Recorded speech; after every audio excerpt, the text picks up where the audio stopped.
You want a dream to happen? You've got to make it happen. No one's going to make that happen for you. Welcome to the Season 3 finale of the Game Changing Attorney podcast. Today, we're looking back at some of the most memorable conversations from this year. Some older lawyer said to me, how did you learn how to do all this stuff? Like, did you have a mentor? No, I didn't, because there weren't any. And you just figure it out on your own. And of course, you make a lot of mistakes along the way. I'm Michael Mogul, founder and CEO of Crisp, the nation's #1 law firm growth company. I've built my business through practice, not theory. Crisp started with just $500 to my name and has grown to over 8 figures in revenue over the last few years, earning a spot on the Inc. 500 list of the fastest growing private companies in America. Our approach has been to take everything we've learned about generating massive growth within our own organization and help the country's most ambitious and committed law firm owners do the same for theirs. In each episode of this podcast, I sit down with innovative market leaders from the legal industry and beyond to learn from those who thrive in the face of adversity, challenge the status quo, and define what it means to be a true game changer. On this episode, we're looking back at some of our most iconic guests and the most insightful moments from this season of the podcast. From developing a team of A players to building the law firm of the future, this episode has it all. All these law firms believe that we have to have a lawyer as the manager or the co-manager. And why is that? Just because you're a lawyer and it's a law firm doesn't mean that the business side has to be run by lawyers who, in many cases, are not good business people and have other things to do. The people, the non-lawyers that work for us, they have one job and that's what they do every day. That's coming up on the Game Changing Attorney podcast.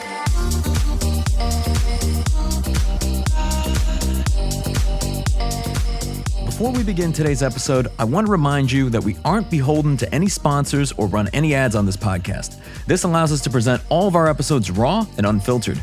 I'm not going to push any made-to-order meal services on you or try to save you any money on your car insurance. That being said, I have one small request. If you receive any value from this podcast, please give it a 5-star review. Pay the fee so we can keep this podcast free. To kick off this episode, we're revisiting my conversation with renowned researcher and executive advisor Liz Wiseman. In addition to acting as the CEO of the Wiseman Group, whose clients include Apple and Google, she's also the best-selling author of Impact Players: How to Take the Lead, Play Bigger, and Multiply Your Impact. So, what does it mean to be an impact player? Well, an impact player, the metaphor comes out of the sports world. The sports world has people that we call impact players, that they're standout contributors, they're talented athletes, they make plays, they get things done. They're the kind of people you turn to in a clutch. Like, they're the people who get put out on the field when the stakes are high, when the team is behind, when you need to secure the win or, execute the play. So they make an important contribution to the team, but they also make the entire team better. They're people who raise the level of play for the whole team. And I started this research with this assumption that, this is not limited to sports, that the work world has impact players. If you ask any manager, like, who are the impact players on your team? Oh, they'll tell you. Those names come to mind very quickly for most managers. They haven't always known why. Like, I don't know. There's just something about her. Like, there's this, this je ne sais quoi. It's hard to describe, but I know when we're down and I need someone to come through, boom, I hand her the ball. Like, I can do a no-look pass.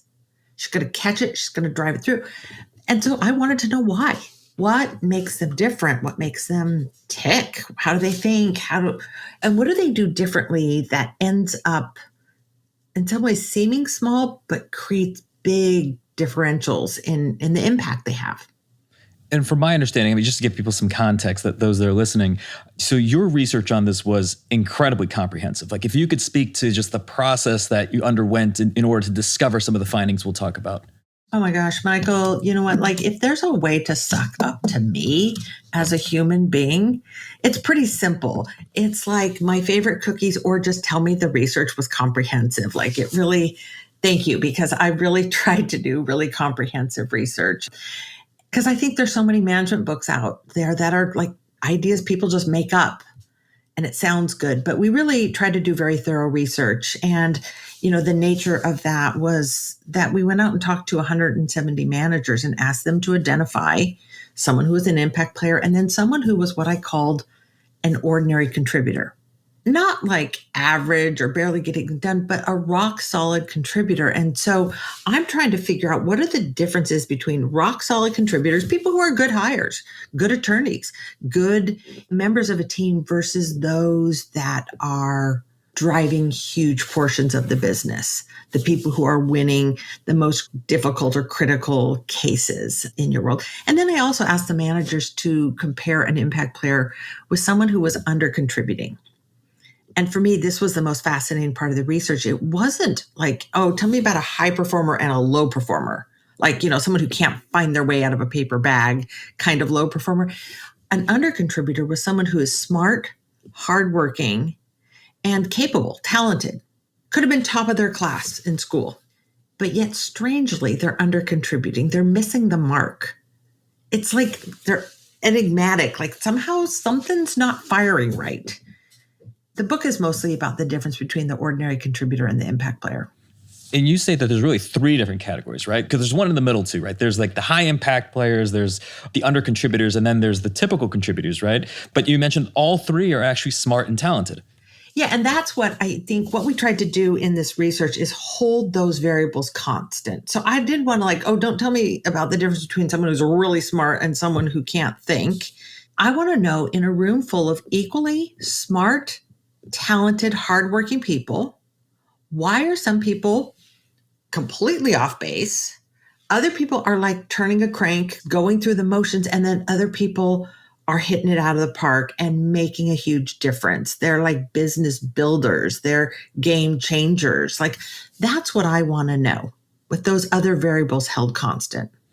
And when it came to the value that these individuals deliver, what I found interesting is you mentioned that impact players are 3 times, like they deliver 3 times as much value as your typical contributor and 10 times as much value as those that are under contributing. Yeah, and it behooves managers and business owners to find the impact players out in the workforce and bring them into your organization, and to see if you can raise the level of play for a whole team. Like, how do you build an entire team of impact players? And unlike the concept of an MVP, where you think, oh, well, there's one, like we have to designate one MVP. It's actually possible to build an entire team that is thinking and working this way. So that was the quest I went on, which is like, how much of this is learnable and how do you spread it across a firm? As I was reading this, I had this thought. I think that sometimes people within an organization may confuse impact professionals as loyal followers or those who drink the Kool-Aid. But you state that impact players, they're not just loyal followers, they're ready leaders. And I'm curious what you mean by this. Oh, yeah. The ordinary contributor were people who took direction, but they ended up waiting for direction. Like, okay, I'll jump when you tell me to jump. But, one of the parts of the research, we went and asked these 170 managers. And whenever I do research, I always throw in something that's just, I think, interesting and fun, not even necessary for the research.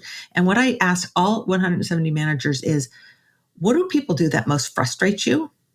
Give me all your pet peeves. What makes being a manager and owner like miserable? What makes you hate your job? And they're like, oh, nothing.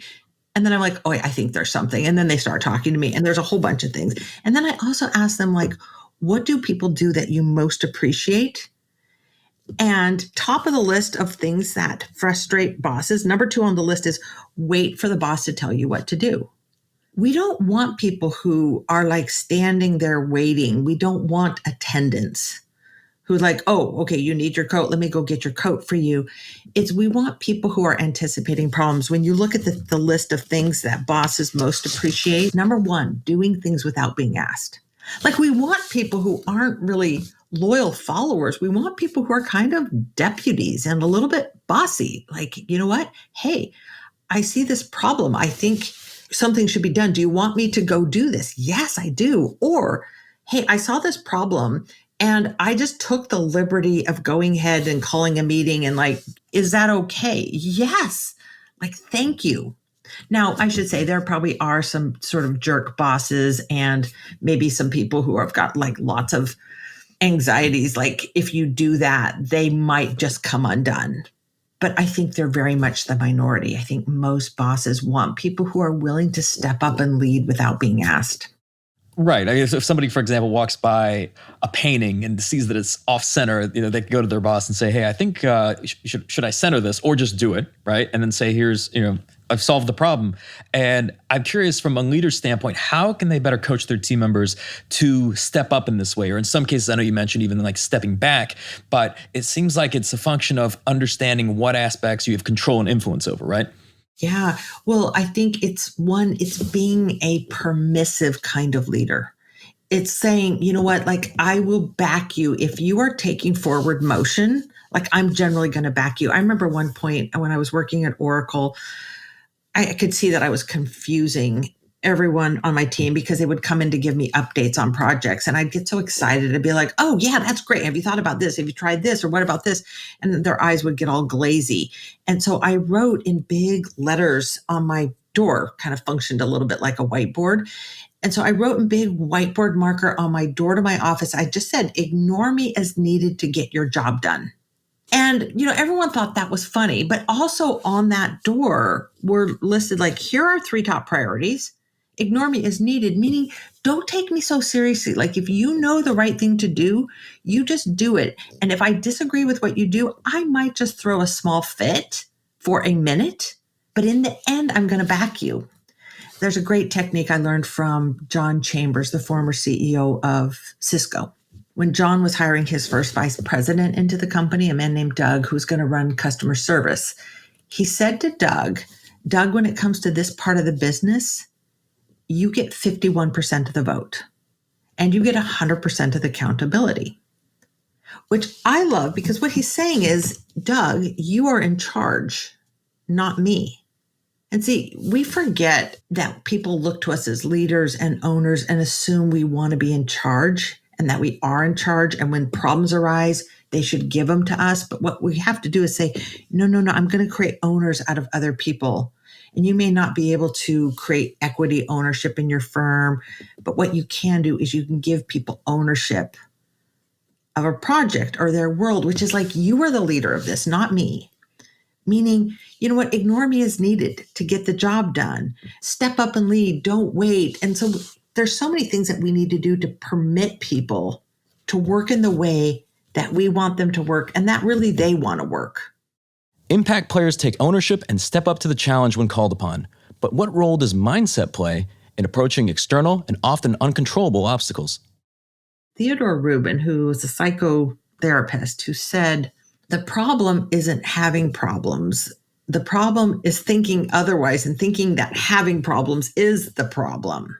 So I didn't say that quite as well as I think he said it, but what that means is like, having problems inside an organization is not a problem. It's the norm. And it only becomes a problem when you think that it's a problem. So like if you come to work every day and go, you know what, there will be problems. There's going to be adversity. There's going to be hardship. Life is full of difficulty. Like my job is to just handle that thoughtfully and gracefully and effectively. And it's the people who go in with a contingency plan for life and for work or for, imagine in the legal world, a case, which is like, oh no, there will be surprises. There will be unfortunate turns. Like they're going to happen. So when they happen, I don't panic and I don't hide. I'm just like, oh, there it is. I've been waiting for you. And I'm waiting for you with a plan. One of my favorite examples of this, Michael, was reading about Dr. Kevin Menace in Las Vegas. And so I think a lot of people are familiar with this great tragedy that happened on the Las Vegas Strip a few years ago. I think it was October 2017, where for reasons still unknown, a gunman opened fire on an outdoor concert. And it was the largest mass casualty incident in the United States. There were 600 and something people like wounded. 470 of those people, were with gunshot wounds. And all the minor wounds were taken to other hospitals, but the 250 most significant gunshot wounds, people whose lives were hanging in the balance, arrived at Sunrise Hospital in Las Vegas. And, just imagine, I know people listening to this are attorneys. I want you to imagine that you're the physician on staff that night at 10 o'clock. Like, what do you do when 200 critically wounded on the verge of death individuals arrive in the ER bay. Like, what do? Well, like most people would have been completely overwhelmed, and everyone would have understood, like, okay, you're not, an ER bay is set up for 5 critically wounded people at a time. But Dr. Kevin Menace, he'd been thinking about this for a long time. He's like, man, I work in Las Vegas. This is a logical target. Like, what if the unthinkable happened someday? What if there was a mass casualty incident? And what if we had like a disproportionate number of those arrive? We're the closest hospital to the Strip. Like, what would we do if we were dealing with hundreds of people, not a couple people? And so when that call came and that unthinkable moment actually happened, he was ready. He'd been thinking it all through, like, okay, what do? We can't tag patients with, they normally say, okay, this is like a code red patient versus a code yellow versus a code green, red being on the verge of expiring. He's like, we don't have time for that. And he had already thought, you know what, you would tag rooms. You would say, here's the red room where we put the most critically wounded patients, where we have the right medicines and equipment and physicians in those rooms. And this is how we would move them through. And what do we do when we run out of radiologists and we don't have enough time to send to like, you know what, I'm going to bring that radiologist down to the x-ray room to read that image. So like, and what do we do about this? And what do we do about that? And, within minutes, he's like, got the administrator of the hospital calling on the speaker, like, you know what, call all doctors at home, get every available physician on staff, clear out the OR, clear the room, clear the hallways. And then one of my favorites was like, anyone who's physically capable of pushing a gurney, report to the ambulance bay. And he's like, if you can push a gurney, you can save a life. And he's thought this through because he's anticipating this problem. And that's the mentality of the impact players, to say problems are normal and my job is to be prepared for them when they arise. Next up, we're joined by Andre Norman, renowned keynote speaker, Harvard Fellow, and the founder of Academy of Hope, a violence reduction program that has transformed the cultures of some of the most dangerous prisons in America. He's also one of the highest rated speakers from this year's Game Changers Summit and the best-selling author of Ambassador of Hope, turning poverty in prison into a purpose-driven life. I wrote the book while I was in prison. My original reason for writing the book, there was another gentleman who wrote a book who was in jail, and it was about his experience. And I hated the betrayal. I hated the imagery. But if you read this book, you would think all prisoners were like this. I'm like, no, hell no. This is so far removed from who I am that I'm offended that anybody would ever consider me to be like this man. So I literally went upstairs, got some yellow legal pads, and started writing my book. I said, I'm gonna let them know what my type of person looks like behind this wall. I wrote for the next 3 or 4 years. I came home with like a 400-page manuscript. But once I wrote it, I felt better. I wrote it to make me feel better. And I just went on with my life. And I came home, I started doing outreach, speaking, traveling, and the book went on the shelf. Then John Rulin, Cameron Herold, and Joe Polish was like, this story has to be told, Andre. And they took me to Tucker Max and the JT at Scribe. They said, you have to have these people do your book. I sat with Tucker, and Tucker is one of my favorite people because he's real, he's raw, he's direct. He will tell you what is, if you like it or not. Your feelings be damned. This is the truth. And I love that. And he told me the truth. I signed up with Scribe, and I handed him my manuscript. I said, yo, Tuck, here you go. He said, what's that? I said, it's gonna be the easiest book y'all have ever done. It's already done for you.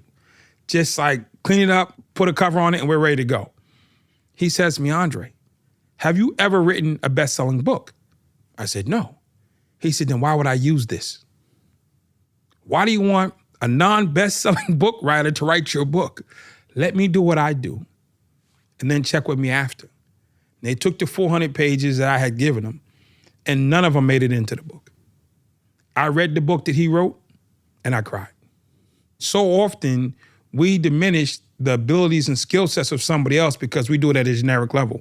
We diminish something because we think we can do it, or variation thereof. And there's a differential between standing on stage or writing somebody's story and making it impactful. So John, Joe, and Cameron got me with Tucker, and it was a great experience. It was seamless, and I loved the final result.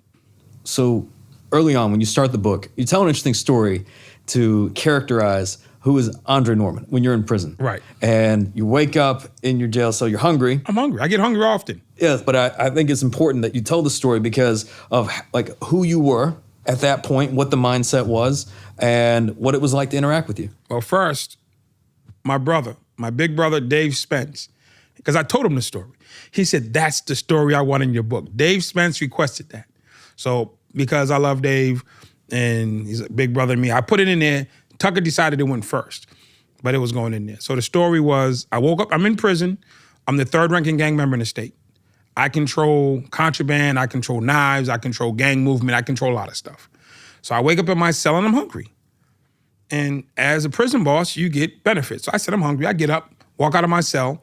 I walk downstairs to the desk, get this guy a head nod. He opens the gate. I walk into the hallway. I start walking down the hallway. I get to the sergeant's desk, give him a head nod. He opens the gate. I walk down the hallway some more. I get to central control, where this is where they control the whole prison. Like, I can't go in central control, but it's from here they control all doors, all everything. I look at the guy, there's a hallway across from him. I give him a head nod, he opens a hallway door. So I go down this long hallway. I get to the end of the hallway is a kitchen. I knock on the kitchen door. The guy slides the metal thing back. He looks, he sees it's me. I give him a head nod, they open the kitchen door. Now I'm standing in the prison kitchen. Grills, vats, all the stuff. I turn to the two guys over by the grill. I said, yo, make me a hamburger. Turn to the other guy, yo, go make me a shake. And I'm standing there chilling like, yo, okay, I'm about to eat.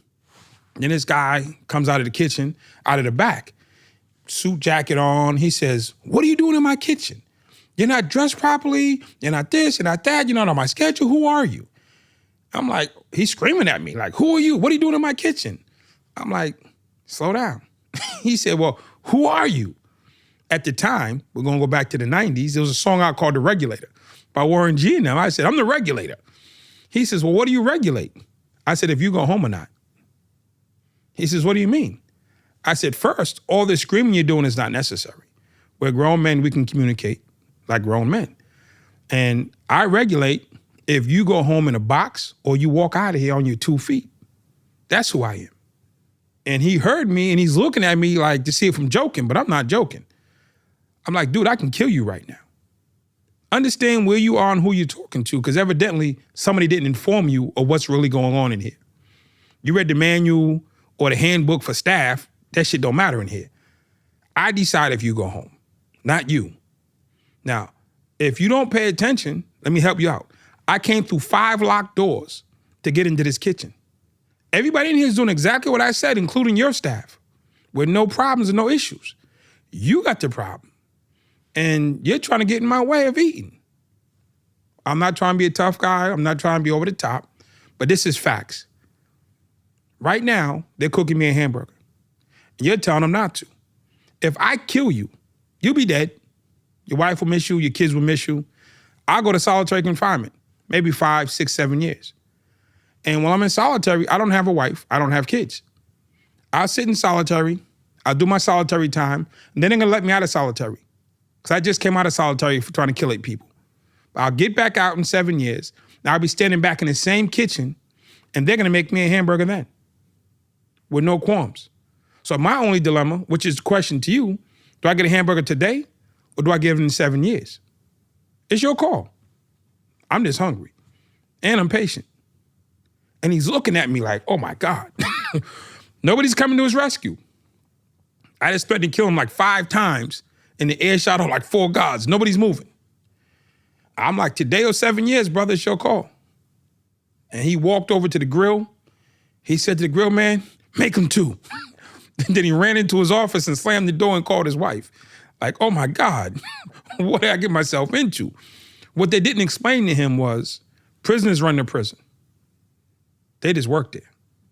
And it was not me trying to be tough, but he was like in my way of what I wanted.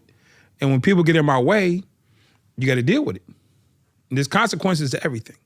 He was at war with my hunger. And I was going to fight that war.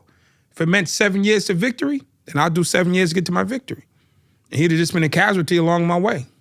So I'm curious then, like, you're a competitive person. You said you just like winning. I win. But when it comes to leveling up in the ranks in prison, what does it take to get to the level that you were at? What it takes to get to the level of a prison boss is one, you have to have that thought process that you want to be a boss. It doesn't happen by accident. It's intentional. It's kind of like pound for pound best fighter. When Mike Tyson first started boxing, he was just a up and coming young guy. Then the more people he beat up and the more savagely he beat them up, the bigger his name got. Then he got to the point where he was the most feared guy on the planet even before he fought for the championship. So the fights that he fought and the way that he won made him the pound for pound best fighter in the world. It's the same thing in prison. You come in, you're Joe Nobody, and you start having fights. You start getting in battles. You start having situations. And it's not just that you won, but how you won and then who you fought. Are you fighting a bunch of bums? Are you fighting real people? Are you handling real situations or they make believe? And I went through riots on airplanes. You've seen Con Air, I've lived it. Solitary confinement, 2.5 years in a basement with no sunlight. Fights on the yard, 2 against 20. Fights on the yard, 2 against 30. You're saying hand-to-hand combat. Outthinking, outsmarting everybody around you. I'm saying even the contraband and the things that happen, handling the institutional commerce and business. I mean, are you a thought leader? Are you creating new and clever ways to make things move and happen? And those things are like, it's like a checklist. Okay, he did that well, he did, and then you just keep moving up. And the better you think, the more savage you are, and the more cunning you are, the more status you get. And it took 9 months for me to get kicked out of the state of Massachusetts. It took me 2.5 years to get kicked out of the Federal Bureau of Prisons. I've been kicked out of 9 different facilities in 9 different states for being violent and incorrigible. It's wins. I keep winning. I'm a force to be reckoned with. And you look at me, my status used to be, I was trying, never got it, to get a murderer in prison. Because I wanted you to look at me and say, I ain't messing with that dude because he'll kill me. I look at that pen. Yo, Mike, will you die for that pen? Because I will. You die for that cup of water? I will. The one who's willing to give the most wins. The most extreme wins. The one with the least amount to lose wins. My stepdad told me when I went to prison. He said, you can either do your time in a visiting room, on the phone, writing letters, stuff you have no control over. Or you can focus on what you have control over, and that's inside. I didn't do visits. I wasn't big on the phone, wasn't big on letters. I focused on what I could control. And I went 100% all in. And then you just come up in status and you just keep growing until somebody knocks you off. We all thought Mike Tyson was invincible until Buster Douglas. Prior to that, he was the king of the world. And I rose up to the point of Mike Tyson. I never fought Buster Douglas. I got to that status from the wars and the battles that I've been through. And now through the years when you're in prison, just kind of, so you have goals, right? I mean, out of 20,000 people, you've got up to what, number 3? I got to number 3. Number 3. Why number 3? I mean, I know I asked earlier, but just, why not in the top 10%, top 20%? Like, why become the regulator? I'm an entrepreneur, and I believe in winning. I've never signed up for anything that said I want to be number 2. That's not American culture where you sign up and want to be 3rd place. The goal is to win. And in that space, wanting to be the ultimate winner, the toughest, most feared guy on the planet is a gang leader who runs the entire prison system, the ultimate shot caller. That's the number 1 guy. In politics, it's the president. It's not the governor. The number 1 politician is the president. The number 1 person in the penitentiary is a shot caller. The shot caller, not a shot caller. And I was like, I want to be the shot caller. And that was the goal. I want to be the top of the list. And I went on that quest, and I made it from number 20,000 to number 3. Then I had an opportunity to become number 1. Because again, it's about how much work you put in, how much violence and carnage you can inflict. When I got a chance to be number 1, I just had to hurt a couple more people, and I was there. And before I could do it, I had an argument with God. And God said, don't do this life choice. And me and God argued, but he won the argument. The way I explain it to people, it's like when Dorothy in The Wizard of Oz got to the end of the road and she wanted to get the tin hard and all the rest of the stupid stuff, she pulls the curtain back and the wizard's a fake. When I got to the end of the road and it was my chance to be the wizard, I pulled the curtain back and then I saw for what it was. It was all fake. It was like make-believe. This champion of champions is not champion of nothing. It's all made up. And I saw it for what it was, and God helped me realize that I picked a bad path and he was giving me another one. And this is the crazy thing about The Wizard of Oz. Nobody in Oz cared that the place was fake. Think about it. Nobody in Oz cared that the whole place was fake. They just were content to live in their little section of ours and just keep going. So in this moment, like this epiphany, like was this just like one day, one night, or something? Where One it's afternoon, like, that's it? Clear. It came clear that I was about to become the king of nowhere. Boom, I'm about to become the king of nowhere. And I didn't want to be the king of nowhere. So I backed up, I went to my cell. I said, well, if I can't be a psychopath, what's the point of being in prison? It didn't make sense. Prison always made sense to me. That's why I was 100% all in, because I could rationalize it in my brain that this makes sense. I got this goal of being the number one guy. That goal is now gone. It's removed. I don't want to be the number one guy because I see it for what it was. I said, well, first time, 6.5 years. I said, I don't want to be here. I don't want to be here. It doesn't make sense to me anymore. So I said, well, I want to be free. Never said that before. Never even thought it. Then I looked around at the white guys, the black guys, the Spanish guys. I looked at the guys who worked in the kitchen, the guys who went to church, the guys who went to the mosque, the guys who worked in the kitchen, the guys who worked out on the yard, the basketball players, the chess players, the philosophers. They all got free and they all came back. Free doesn't work. So I said, I don't want to be free because it doesn't work. That's when I said, well, what do I need to do to not come back here? I said, if I'm successful, I won't come here. I said, successful people come from college. I'll go to college, I'll be successful, and I won't come back. I had to pick a school. So I picked a school called Harvard University. And I picked Harvard not because it's the biggest school on the planet. It's 20 minutes from my house. I used to ride my skateboard there. So I came out my cell the next day. I told the fellas, yo, get together, check this out. They said, what's up? I said, I figured it out. I said, I'm going home. I'm going to Harvard. I'm going to be successful. And they looked at me. I said, no. I'm going home. I'm going to go to Harvard. I'm going to be successful. Now, they wanted to laugh at me, but I had a habit of stabbing people. So nobody laughed. Then one of my homies pulled me to the side and said, yo, Dre, what's up with this Harvard stuff? And he told me, you can't go to Harvard. I said, why? He said, you're black. I said, I know that. He said, you're a criminal. I said, I know that. He said, you're a gang member. I said, I know that. He said, you're in the hole for trying to kill 8 people. I said, I know that. He said, you was talking about killing 7 people yesterday. I said, yeah, I know that. He said, you can't read that good. He just kept telling me all the reasons I couldn't go to Harvard. And what I was hearing were my friends from the 9th grade stealing my trumpet. I was like, dude, fall back. Call my mom, call my dad, call my grandmother, and I realized I was on my own. So I stood in the mirror. I said, what's inside of me that's stopping this dream from happening? I'm done blaming other people. Because up until then, I blamed everything or everybody for what happened in my life or didn't happen. I said, what's inside of Andre Norman that's stopping this from happening? And I sent it up. I made a list. I started working on my list. I got my GED first.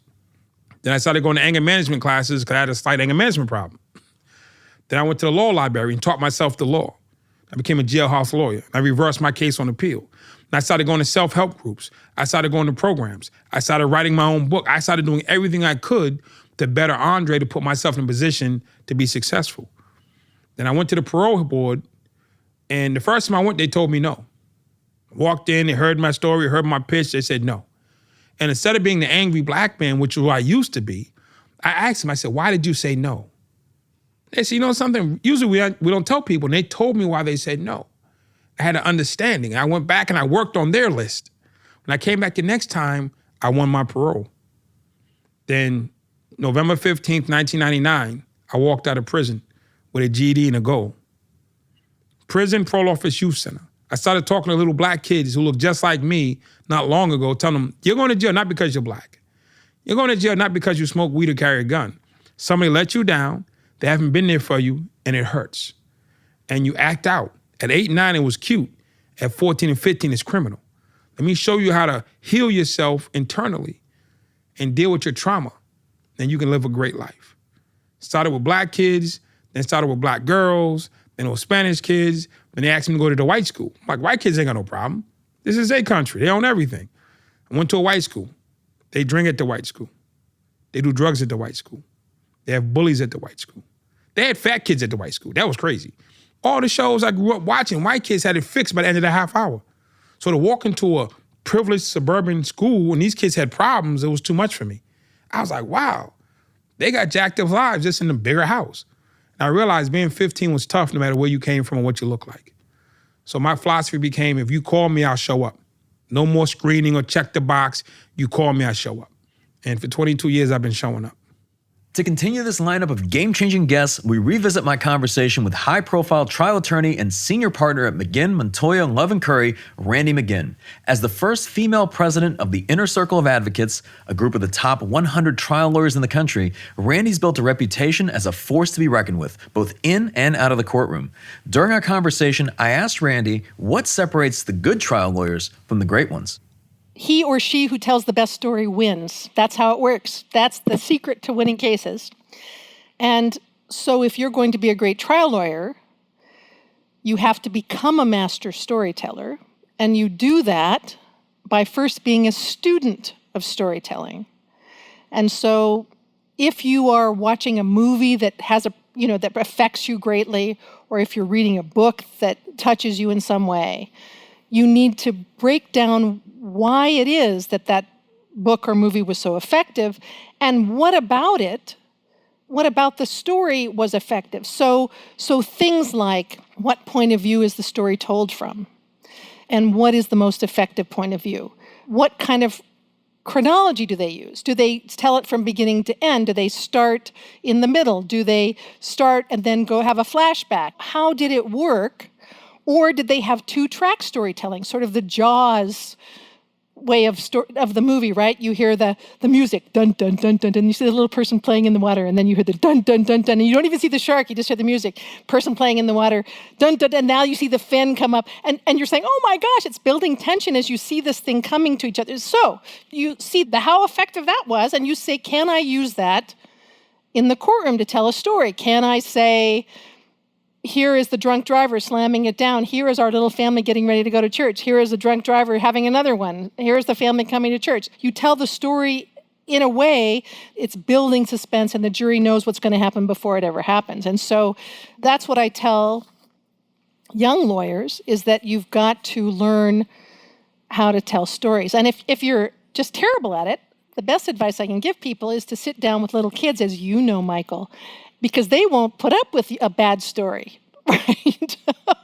Whether it's a bad book that you're reading or whatever it is, and read stories to little kids, because you have to not just tell the story, you have to do the voices, and you have to have the person pop out, and you have to keep their interest. And so it's a great way of learning how to tell stories. And actually, that's my earliest memories are, I was the oldest of 5 kids in like the 50s, when they had those cocktail parties, and my parents would have cocktail parties, and my job was to stay back there with my brothers and sisters and keep them entertained so they didn't disturb the party.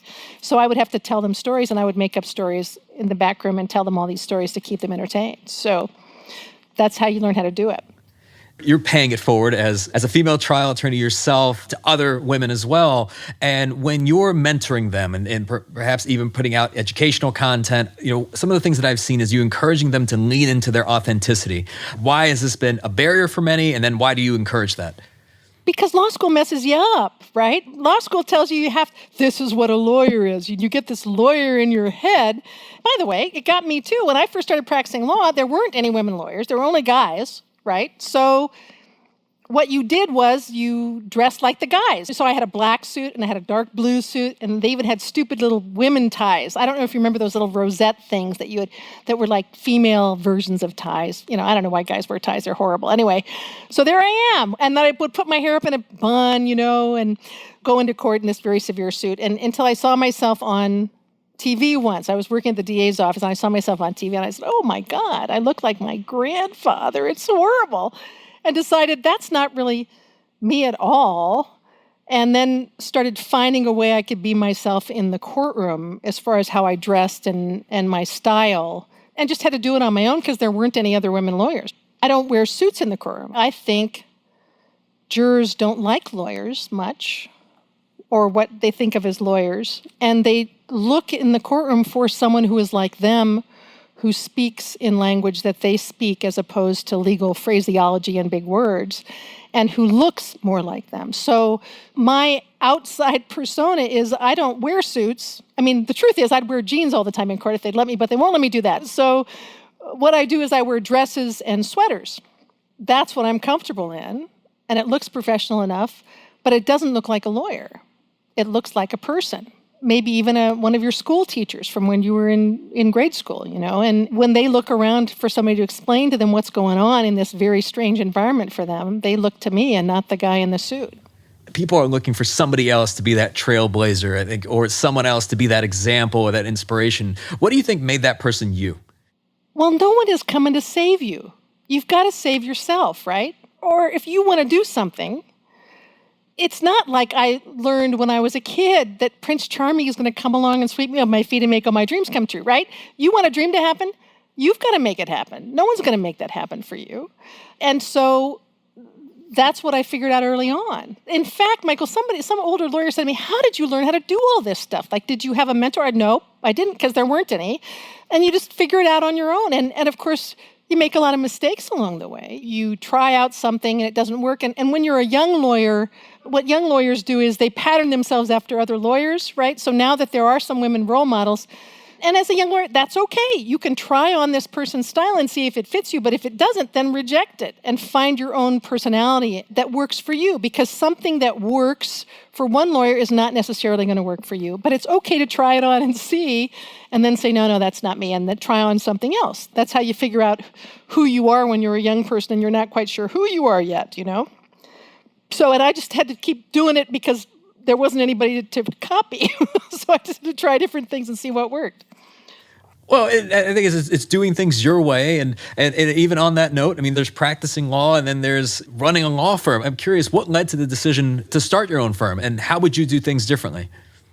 Well, I wouldn't do things differently. But so I started my own practice when I was about 5 years out. I worked in a big insurance defense firm for my first year to pay off my student loans, said, I can't be an insurance defense lawyer. Went to the DA's office, was a prosecutor for 3 years, and then went to a small firm where I got my own cases, where I got about 30 of my own cases, and then said, I want to go out and have my own practice. And I went to my bank, my longtime bank, to this woman loan officer who was sitting across the table from me. And I said, I've got this business plan, and here's my 30 cases I'm going to take with me, and here's when their money's going to come in. And I was applying for a $10,000 line of credit, which at the time, Michael, seemed like all the money in the world to me. It just seemed like so much money, and had practiced my presentation and did all that and gave her all these numbers and things. And this older woman leans across the desk and pats me on the arm and says, honey, I think you better keep working for somebody else for a while. And I said, I think I need a new bank is what I need. And went and found a new bank and got a $10,000 line of credit on my own. And at that time, my daughter was 5, and I was a single mother. So it was like, this was craziness. I mean, she probably was right. I probably shouldn't have done it. That's why I say, as soon as somebody says, no, you can't do it, Michael, that's my personality. I say, oh yeah? Well, just watch this, I can do it. And went out and then never looked back. And now have a firm with 9 lawyers in it. It's been quite a ride. From the other perspective of the people that were saying no, because there's like the expression sometimes when people say that you can, it really means they can't. But it seems like there's a lot of people that either gave up on their dreams or just never believed those dreams were possible. Like, do you believe that was a factor? And then obviously with your upbringing, you did not feel that way. Well, I don't know. It's kind of sad that people would think, including the saddest thing is here's this woman loan officer who says to a young woman who has this great dream, no, I'm sorry, I'm going to squash your dream. And I don't know if that was bitterness on her part or some bank rule. Who the heck knows what it was. But there weren't a lot of women. Well, there weren't any women lawyers who had their own firm back then. And so people just can't see the vision. I think they have blinders on. They're so busy looking down at whatever they're working on immediately. They can't look up and see the horizon. And I mean, the whole reason I live in New Mexico is because you can see for hundreds of miles. So you can see not just your future, but you can look back and see where you've been and where you're going. And there are no limits to what you can do. And when you started the firm, what was really the vision for the firm at that time? Like when you started versus what it is today? Oh, no vision. No vision. Just, will anybody come and hire me? When you first start, you hang up the shingles. Gosh, I wonder if anybody will come and hire me. And then of course nobody knows you, and so you just You just start taking lots of cases, and the better you do, the more people want to hire you, and you take, when you're a young lawyer, you take the impossible cases because the good cases go to the people like me now. We get cases because of our reputation, and so you're having to prove every time you go into court that you can do the job. But I kind of miss those days in a weird way, Michael, because back then I was underestimated. Right. So I would have a case against some insurance company and they would not offer me any money. And I would say in my little pipsqueak lawyer voice, well, then I'll take you to court. I'll take you to court. And they would say, ha, ha, ha, ha, ha, go right ahead, because you were nobody.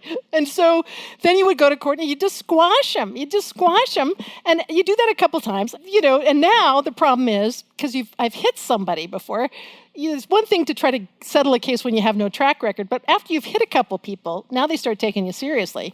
So it's harder now to get to trial, and it is rarer that I get underestimated.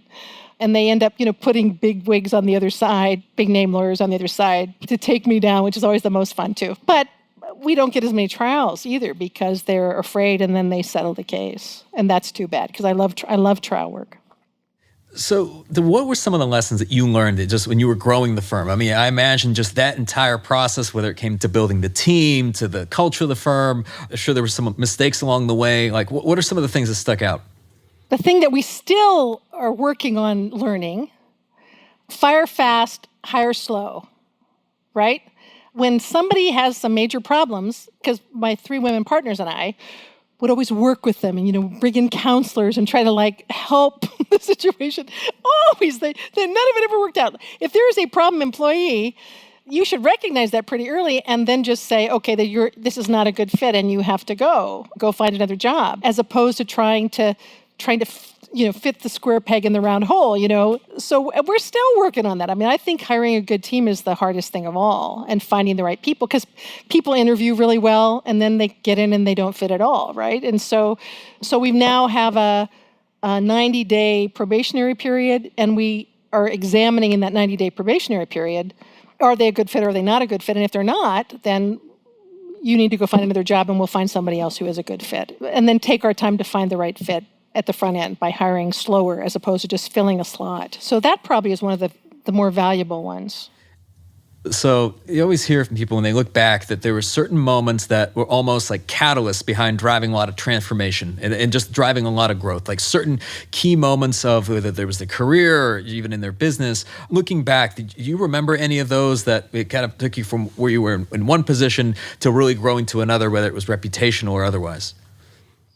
I'm not sure there was a moment, because it happened sort of gradually. I mean, you keep building and building and building your practice, and then one day you don't have to worry anymore about business coming in, Although I still, in the back of my mind, worry about it. Having started my own, and by the way, it's different if you start the business yourself as opposed to people that you hire, because they just keep expecting business to come in, right? Even now, after 40 years of doing this, you wonder, gosh, maybe the phone will stop ringing and they'll find somebody else and they won't come and see me. But so at some point, I realized, that doesn't need to be a real worry anymore, that people will keep coming in and we can, we probably take 1 out of 20 cases that come in our door. And so we have the luxury that I didn't have when I very first started out of taking the very best cases in New Mexico and then across the country too, and picking and choosing what we want to do. And then I get to pick and choose whether I want to leave town and go try a case somewhere else or whether I want to just stay in New Mexico and try a case. And now we can pick cases that we're passionate about.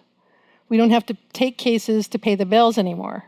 And so we look for cases where we can make a difference, where we can ask somebody to change their behavior, ask corporations to fix some kind of horrible problem that's killing people. And those are the kind of cases that we're interested in. And we also love where there's like a gazillion defense lawyers on the other side. So it's just our little firm, and then like a whole bunch of lawyers on the other side. That's the most fun. The bigger they come, the harder they fall. Michael, it's great. And then hopefully taking cases that will actually go to trial, which gets rarer and rarer, unfortunately. Next up, we look back at my conversation with Kevin O'Leary, entrepreneur, investor on ABC's Shark Tank, and known by millions around the world as the one and only Mr. Wonderful. But Kevin's entrepreneurial journey hasn't been as glamorous as you might think. In fact, he developed one of his most iconic business philosophies while working for Nabisco's cat food brand. Yes, I was living at the time with my girlfriend who had 2 chocolate point Siamese cats, and they are really, I can't even say the word. I have to edit myself. They were nasty, and they used to wake you up at 5 a.m. to eat. They didn't care. They just cared about themselves, and I thought, how selfish of them. That was my first exposure to cats. But when I met Anna on the set of Shark Tank, and she started talking about how passionate she was for this technology, I thought I'd give it a flyer. And then the whole time at Nabisco Brands, it ended up being a really, really important lesson. I'll tell you why. In life, you learn things and it goes into the back of your database, your brain, and you don't necessarily learn anything that moment, but it stays in your consciousness. And later you take that knowledge and you use it a different way. And I'll give you an example. My first day on the job at Miss Mew Cat Food at Nabisco Brands, I was working for a product manager who was Dutch, and he said, listen, kid, I want you your project for this summer internship is to bring out 3 new flavors of cat food, but you've got to understand how this works. I said, okay, sure, I'm quick study. He said, we're going to go to the rendering factory where we make the cat food, because I want you to really understand the engine of cat food, the 2 different engines of cat food. So when I got there, he showed me the rendering for beef. So chicken faces, beef lips, pieces of cow that I can't even describe, put into a juice of papaya that would turn it into a paste. And we would crush that and add different flavors to it. So the protein was all the stuff that people didn't consume. Chicken faces being my favorite on that one, and beef lips, a lot of beef lips. Okay, so that's the beef. That's the beef engine. On the other side was the underbelly Sea of Japan tuna, the dark tuna meat that people didn't favor. So you had tuna and you had beef rendering, and those are the 2 engines. So you'd add some maybe bits of corn or red pepper and call it gourmet, tuna, whatever it was. But the thing is, people don't eat the cat food, cats do. And so we had this test center in upstate New York where we had hundreds of cats. So we'd create these combos, take them there and see how the cats like them, because people would open the tin, put it into a dish, and if the cat didn't like it, well, they wouldn't buy it again. I mean, cats don't have credit cards, but their owners do, and you need them to, the owners want to see the cat eat the stuff. So what I learned was the mushier and more moist and more liquidy the cat food was, the more the cats liked it. So when I started blending my flavors between the beef engine and the chicken engine, I would keep that in mind. And I met Fluffy the cat, which was 22 years old. The thing didn't have any teeth. It was leaking out of every orifice, but it was one of the oldest cats in history and it actually had grown up on dog food, believe that. But that whole idea, learning the 2 engines. Decades later, let me fast forward. We're at the Learning Company. We're growing our business internationally. We're in 30 or 40 countries, have thousands of employees. We're competing with other competitors. And I sat down with my team and said, guys, let me tell you the cat food story, because I got an idea. Why don't we buy all our competitors with hostile takeovers and just do 2 engines? In educational software, there's reading scores, math scores. So my theory was, we can go in there and do the cat food strategy. We'll just have 2 basic engines, and then we'll stick Rita Rabbit on one of them, or Bozo the Clown, or Mavis Beacon, or one of these characters that we'd license, or Big Bird, or wherever it was. We'd go license those and just use the same 2 engine strategy. Now, you can go back and Google this stuff and how skeptical the industry was of this idea, but it worked. Our cost of capital dropped by 20%. We ate all our competitors alive. We ended up owning the market in 2 years, because we used what I had learned as a cat food dude and applied it to the software business. And I remember some critic at one of the companies called Broderbund saying to me, this guy doesn't get software, he thinks it's cat food. That's exactly what it is, it's cat food. You got to understand it. And we ate them alive too. So nobody got in our way, and we built a huge business, but I learned it from that Dutch product manager. There you have it. So I want to fast forward a little bit to 2006 and talk about Dragon's Den. And I realize that a lot of our US listeners may not be as familiar with it, but before Shark Tank, there was Dragon's Den. And for those that aren't familiar with it, how would you describe how that show differs from what people know as Shark Tank today? Well, I learned my journey into the whole Dragon's Den Shark Tank thing was, I had been working at a private equity firm. And after the sale of the learning company, I was managing a mandate, looking at other educational software companies and starting to act as an investor. And I got a phone call from one of the partners in the fund, and he said, look, Canada is selling off all its digital rights, and you have to be a Canadian to own the station. They're selling the movie channel, the dog food channel, this channel, that channel, but you have to be a Canadian citizen to own 51%. Fly up there, you have an unlimited budget, and buy everything. Buy it all. Because that was the media, the guy who was running the media side of that private equity firm. And I said, well, what do you mean buy it all? I said, buy it all. Whatever the bid is, you pay $1 more. I want to own them all. So that's what I did. I flew up there, and there was a woman who's now quite famous. Her name is Janice Mackey Frere. She's a reporter, a global international reporter. I think she's in the Middle East now for NBC. But at that time, she was working at a network called BNN. She called me up and said, hey, listen, the word's out on the streets, you're trying to buy everything. Why don't you come in, we'll interview you about this auction that's going on, the digital auction. And I had never done television before, but I figured, well, I'll just tell the truth. I'll just get in a dialogue with her and I'll answer her questions. She was aggressive. She was an aggressive business reporter. And she was being very, what is this with you? You're going to buy everything? You can't buy everything. I said, sure I can. I'm like anybody else. I'm a Canadian citizen. I'm Irish too. But I have a Canadian passport and I want to buy whatever I want to buy. And she said, no, we got into an argument. That's basically what happened on the air. And we got into a very heated argument on the air. And I wasn't going to back off. I didn't understand why I should back off. I was doing what I was supposed to do. She started crying. It was very emotional. The phone boards lit up. I mean, the thing just went crazy. People were calling in. When we finished the segment, which was probably no more than 8 or 9 minutes, the producer came over to me and said, can you come back here tomorrow? And that was the beginning of my television career. And I got into a show with her. We started going at each other. And then another one with a woman named Amanda Lang that lasted for like 10 years. Then Dragon's Den came along. It was the show in England. It was a huge hit at the BBC. And it's still on. It's been on the air for something like 20 years or 22 years or something. But it's basically the same show you see on Shark Tank, except it's in England. Then it was moved to Canada. And so we all went over to see how it worked. And a guy named Peter Jones, who was a guest on Shark Tank last year, was one of the original guys on Dragon's Den in England. I remember I got the call from somebody and said, listen, Stuart Cox was his name, come and bring your money and come to this show and you're going to buy companies. And I said, why would I give you my money to buy companies? I didn't get the idea until I saw some of the tape from London. That was the beginning, and I've never looked back. But the whole thing with Shark Tank, I got a phone call when I was working on another show for Discovery Channel called Project Earth as an investor in London, England. And it was Mark Burnett. Everybody knew who Mark was because of The Survivor and how successful he was. And he said to me, listen, I've got a show based on Dragon's Den, which you can see on BBC tonight in London. But I'm going to call it Shark Tank here in America. And I'm looking for a real asshole, and you're it.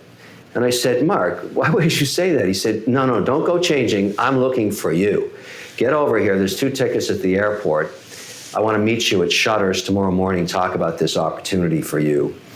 And you got to get on the plane right now. They know me. They're going to there's a limo outside. Just go to the airport. And I said, no, I don't want to do that. That's crazy. I got to fly for like 11 hours and then turn around and do it. He said, yeah, you want to do this. It's exactly what I did. I rolled into town, went to Shutters, met Mark. We were supposed to spend an hour together. We spent like all day. We never talked about the show. Everything else in life. We were going through some personal issues with our own families and stuff. We talked about that and other things. But the next morning, a limo picked me up at 7 o'clock, and I met Barbara, Damon John for the first time, Laurie, and we sat together. And that was the first time we ever did it, and I never looked back. Now I'm rolling in next week for the 14th season. That was 14 years ago. And every year, Mark says the same thing to me. He says, looking for that asshole, don't go changing. Man, Did you ever imagine that, even with Shark Tank, that it would become the phenomenon it is today? And I don't even mean just how many people watch the show every week, but also just in the sense that, like, how much of the movement towards entrepreneurship and the focus on small business just nationally, that would be so popularized. Even just people who weren't entrepreneurs would enjoy watching it. Did you ever anticipate it would blow up the way that it did? None of us. Not ABC, not MGM, not Sony. We thought if we were lucky, we'd get 3 seasons. This thing has... I mean, I was in Geneva, Switzerland last year, taking a train to Zurich because my stepdad lives in Geneva, and I was on my way to Zurich to fly to the United Arab Emirates from there. And this couple came up to me and said, "Are you the guy on Shark Tank?" I said, "Yeah." And they said, "You're the most hated man in Austria. Can we get a picture with you? We're just getting married." I said, "Why does everybody hate me in Austria?" And they said, "Because you're so mean." I said, "I'm not mean. I'm the only guy that tells the truth. If you can't handle the truth, wait till the real world bites you." But the point is, the show has extended itself all around the world. And I think I'm not a mean guy. I just tell it the way it is. And I think there's a role for somebody to do that. Somebody's got to tell the truth. You know, when barbers beside me saying, "Oh, listen, I'm not going to invest in you, but you keep on doing what you're doing." Well, how disingenuous is that? They're going to go bankrupt. They're going to wipe out they're going to lose their home. They're going to mortgage their house or something. I say, your business has no merit. It's going to go to zero. Take it behind the barn and shoot it and try something else, which is what they should do. I'm not wrong about this. And I will say, I mean, to a degree, I'm sure this is not the first time you've heard this, but you are a bit of an acquired taste. And I think when people first see you on the show, they're like, "Man, this guy's a jerk and he's harsh." But as they continue to watch the show, they actually see, okay, this person is disciplined, is not afraid to speak his mind. He's saying what everyone else is probably thinking. So I'm wondering, and you said nothing was off limits, so I have to ask this, but after 14 seasons, it seems like you all genuinely like each other. I mean, things obviously can get heated in the tank, but it seems like you all genuinely get along. I mean, is that really the way it is? You know, I think it's like the story of Friends. You know, we've spent so much time together for so long. Well, I'll give you an anecdotal situation. The only reason Barbara gets to the set on time each year is I buy her a new broom. That's the way I look at it. Listen, she's a good friend of mine. She makes dinner for me every time in New York. We know each other. Well, I mean, what are you going to do? I see those people more than I see my family. And we sit in that studio for 2 months shooting that show. So, yeah, we know each other very, very well. But we don't have to agree on anything, and often we don't. I mean, I like royalties. I like return of my money. I like different structures than maybe Mark. So we fight about that. But so what? I respect him. You have to respect all those sharks. Every one of them is self-made. They're all self-made, and they're all self-made from different disciplines, different sectors of the economy. How can you not respect that, even whether you like them or not? Next up, we're revisiting my conversation with best-selling author, marketing expert, and the owner of the Savannah Bananas, Jesse Cole. Jesse's so passionate about the power of standing out and capturing attention that whether he's on the field, on stage, or even on this podcast, he's rocking a bright yellow suit. Yeah, it's funny. Most people on podcasts, when they explain that, they're like, "Is this guy a lunatic? Like, why is he wearing a yellow tux on an audio interview?" And no, this has become my uniform. So, when I played baseball, I was big into, you put your uniform on, it's game time. And for me, as we've started running more of a circus-like baseball team, and a lot of my inspiration comes from the poster of a person I have right here in my office. It's P.T. Barnum. And he understood the showmanship and putting on a show more than anyone. And so, almost 10 years ago, the first time I put on a tux, and the black one was too hot and 100 degrees. So I found a yellow one and it fit our colors. And then we became the Savannah Bananas, and it works out. So I wear a yellow tux every time. It's showtime. It's my uniform. And I believe in standing out. And so, yes, it is often the yellow elephant in the room, but it creates a good conversation and people think I'm crazy. So that's not a bad starting point. So funny you mentioned P.T. Barnum, because I was on a podcast the other day and I was called the P.T. Barnum of the legal industry, and I wasn't sure whether I'd take this as a compliment or not a compliment. What does that mean to you when you think about P.T. Barnum? Oh, you know what? It's so interesting. What P.T. Barnum did back in the 1800s, if you were talking about the legend of all legends, I mean, he was it.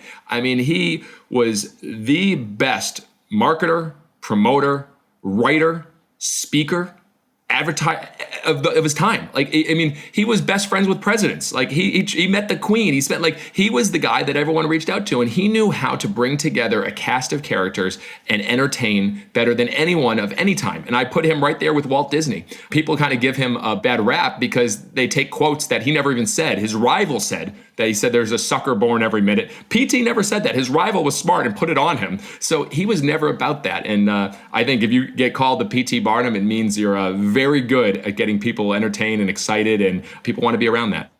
And that's important. And I know we're about to talk about that. Before we do, so your first book, Find Your Yellow Tux, awesome, by the way. So this is all about like just basically standing out in a noisy world. The book is actually not about baseball at all, but rather creating a business with customers who are more than just the purchaser of a product or service. I'm just curious, what was the reason why you decided to write this second book, Fans First? The first book, Find Your Yellow Tux, was my journey on how I went from struggling, challenged, playing a baseball player that hurt himself to, not being able to pay myself when I first took my first job, to finding out how to stand out and make a difference. And I believe everyone has something that makes them stand out. And if you amplify it by 10, it's game over. And I was able to find that. And that helped me personally and professionally.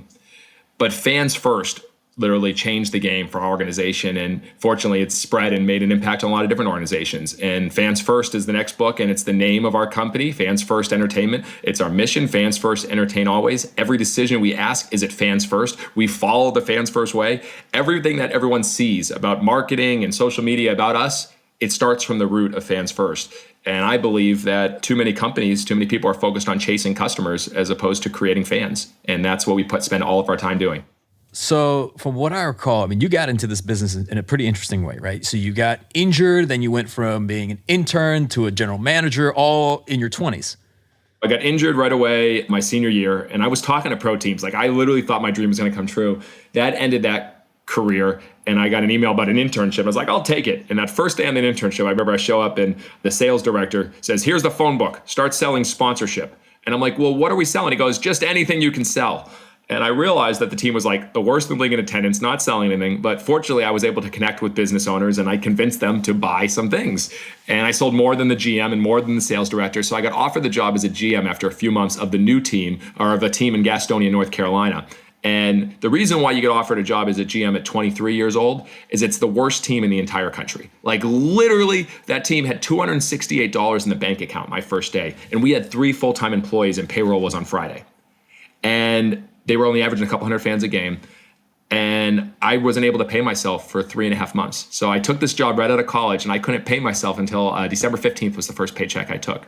And it was amazing, but it was the best thing that could have ever happened to me. And I think so often we get in these situations where like, oh, the world is tumbling down. Why did I take this job?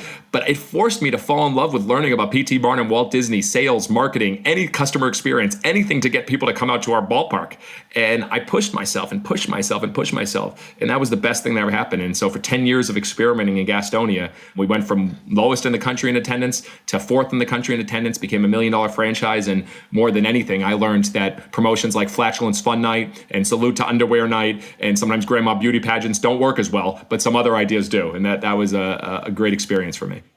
So I want to fast forward to 2014 when you and your wife, Emily, who's been very instrumental to all of this progress, when you guys went to Grayson Stadium in Savannah. And at the time, I think this is the stadium that had been there since 1926. You all had a vision that nobody else seemed to have, if you could speak to that. Yeah, and I give credit to Walt Disney. I mean, he's famous for saying it's kind of fun to do the impossible. And the poster I have of him, it says vision, and it says that quote below. Yeah, I mean, I proposed to her in front of a sold-out crowd with our team in Gastonia, had fireworks off in the middle of the game, delayed the game for like 20 minutes. The umpire's like, what are you doing? I'm like, this is our moment. And she surprised me with a trip to Savannah. And we went to a minor league game. There was less than 100 people in the ballpark, Saturday night, beautiful night at the stadium. And it was the deadest environment I've ever seen. Like, you could picture like a tumbleweed coming through like Kansas coming through the ballpark. I mean, it was nothing. But I looked at the stadium, I saw what an opportunity. Savannah's a fun city, 14 million tourists, a 1926 ballpark that FDR gave a presidential address there.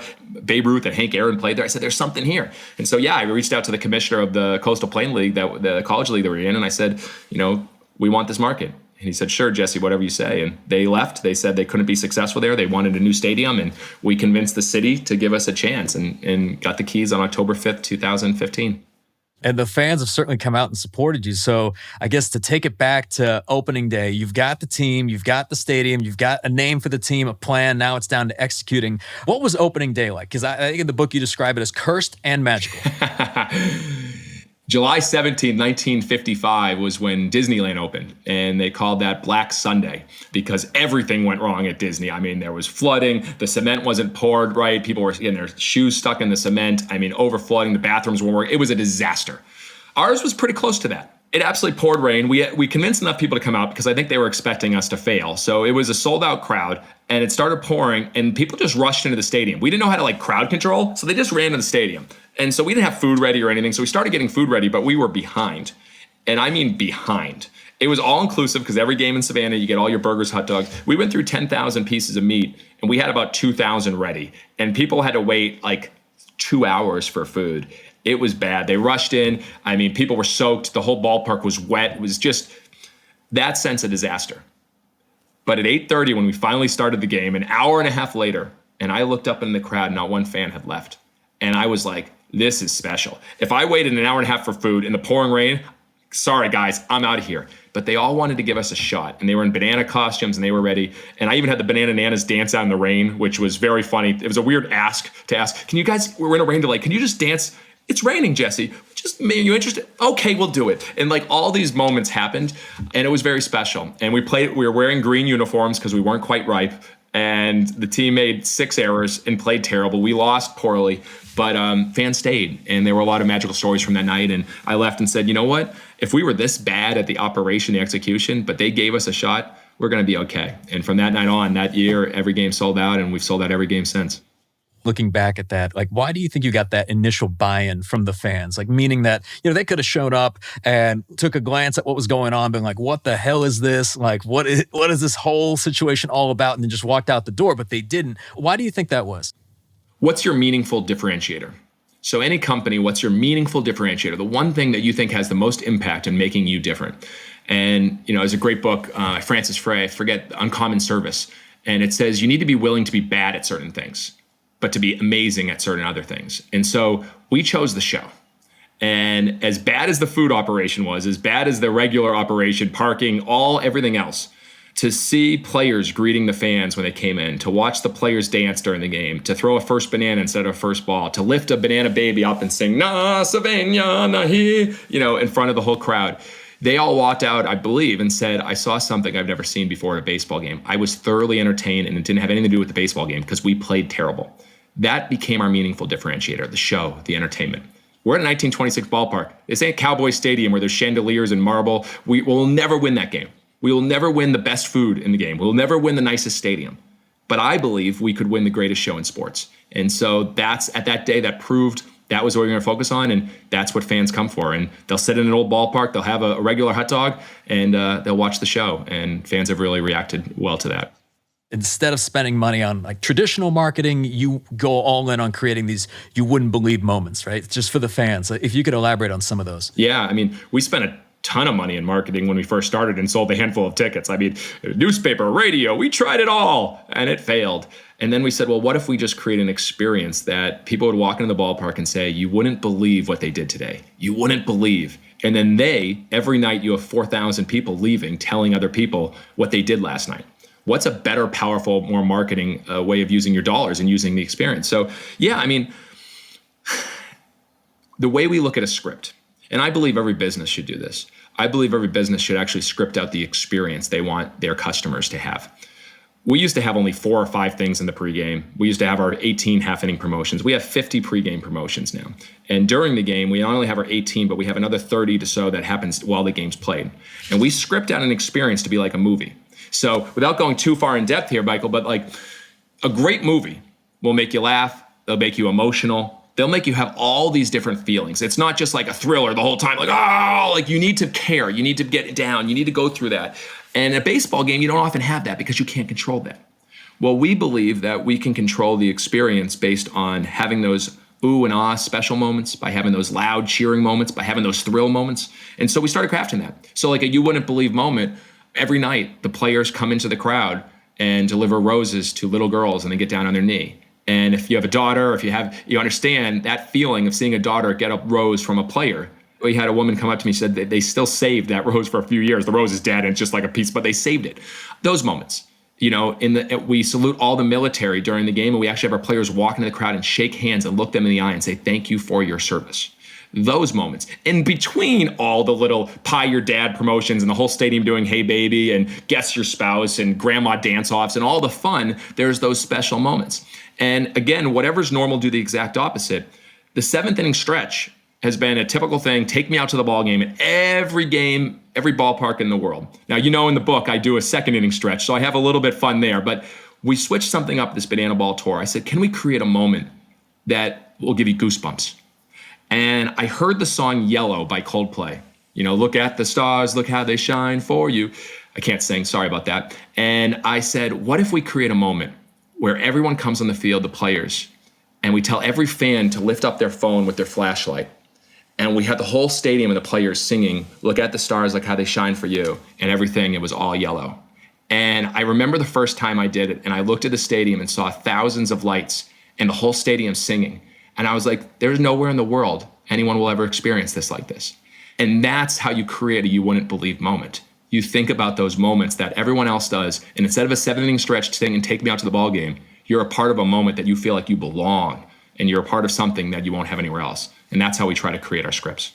Man, I just have to imagine that if you were tasked with creating a social network or a social media platform, it would be TikTok, because literally like that platform, it is designed to showcase these types of moments that it sounds like are happening at Savannah Bananas game almost every single night. We designed these meetings called OTT meetings, and it is in the book. Like I was telling you, like in 6 months, so many things happen, but every Monday we have an OTT meeting because we follow the lessons from SNL. Every week we try to plan creative new things we do, and OTT is over the top. So what is this over the top crazy things we're gonna do that never happen on a baseball field? And we saw this TikTok trend of a guy doing like the drop challenge where everyone just kind of drops. I think actually Jimmy Fallon was doing it.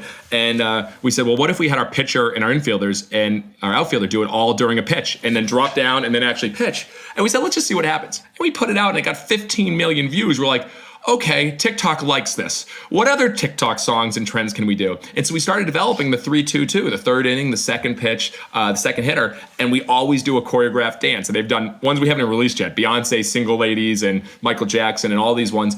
And it just made the game fun. And we realized that if you can do things during a baseball game that's quick, fun, and people have never seen before, it's great for TikTok. And obviously in the last month, we've gained 1.5 million more followers. We're at 2.4 million now, and it's been amazing to watch.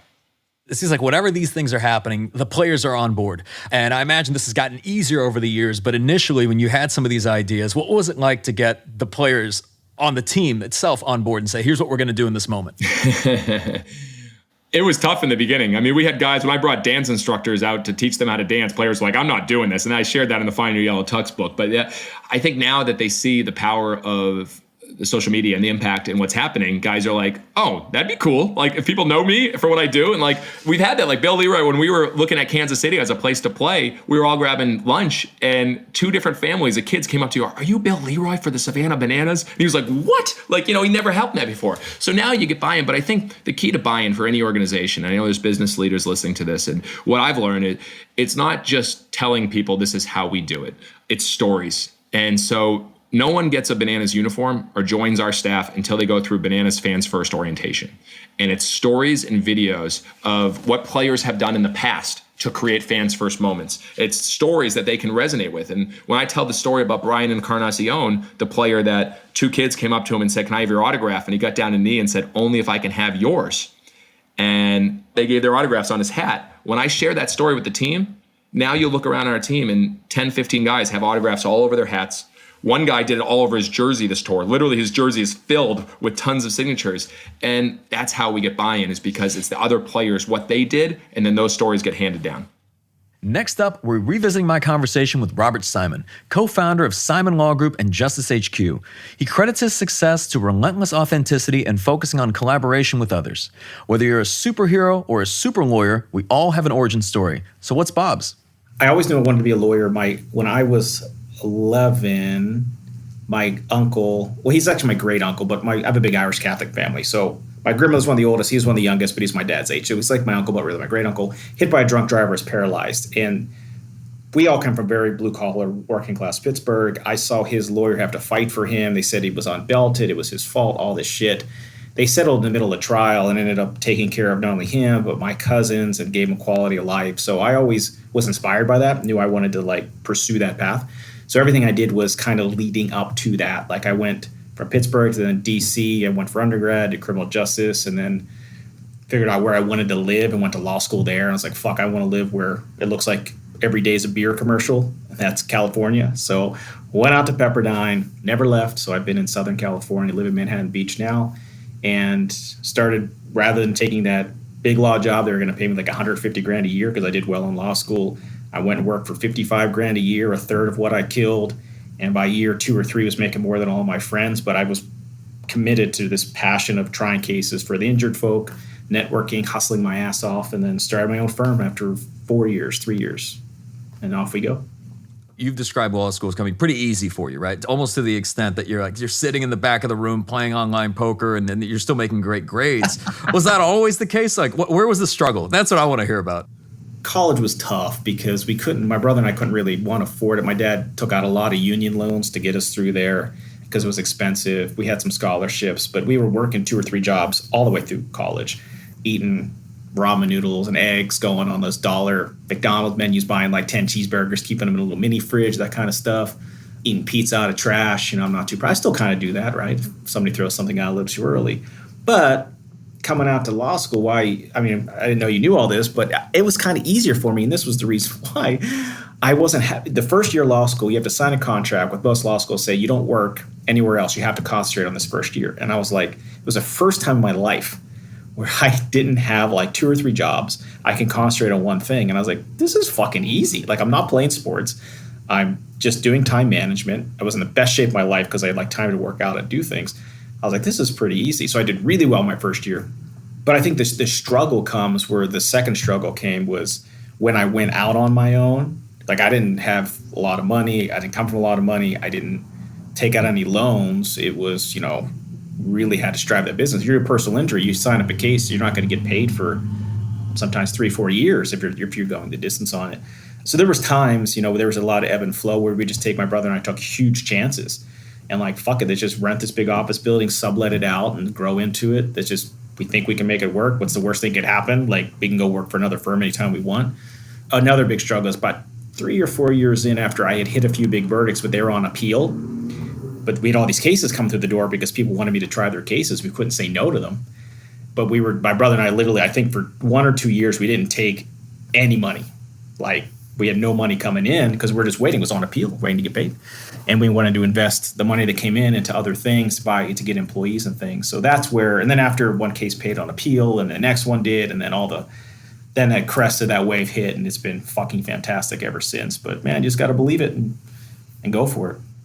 Well, yeah. And as you described, you didn't really have anything to lose at that point. How were you essentially acquiring cases then versus now?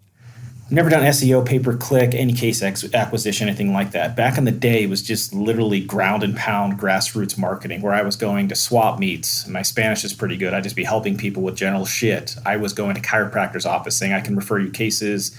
Do you have anything? Physical therapists, going to make friends with doctors at trauma centers and just seeing if, they had any referral sources.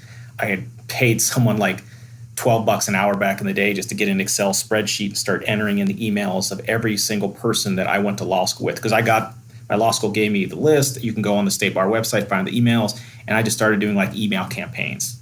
I had to go to messaging boards. Like, hey, I'll pay you referral fees. Hey, I open my own shop. And I'm still getting cases from people I went to law school with that I'm friends with still. Going to like messaging boards of other listservs and things, and just answering people's questions. And every once in a while, they would send me something. It's like a 24-hour job, and it was half my time as starting my firm and leading up to it was spent marketing. And by marketing, it was just on the streets, handing out business cards, giving people my cell phone numbers, texting them, giving people a call, letting them know, reminding them I'm there. And I remember one of the first big cases I had early on, I settled for $5 million. And the reason I got that case is because I helped out.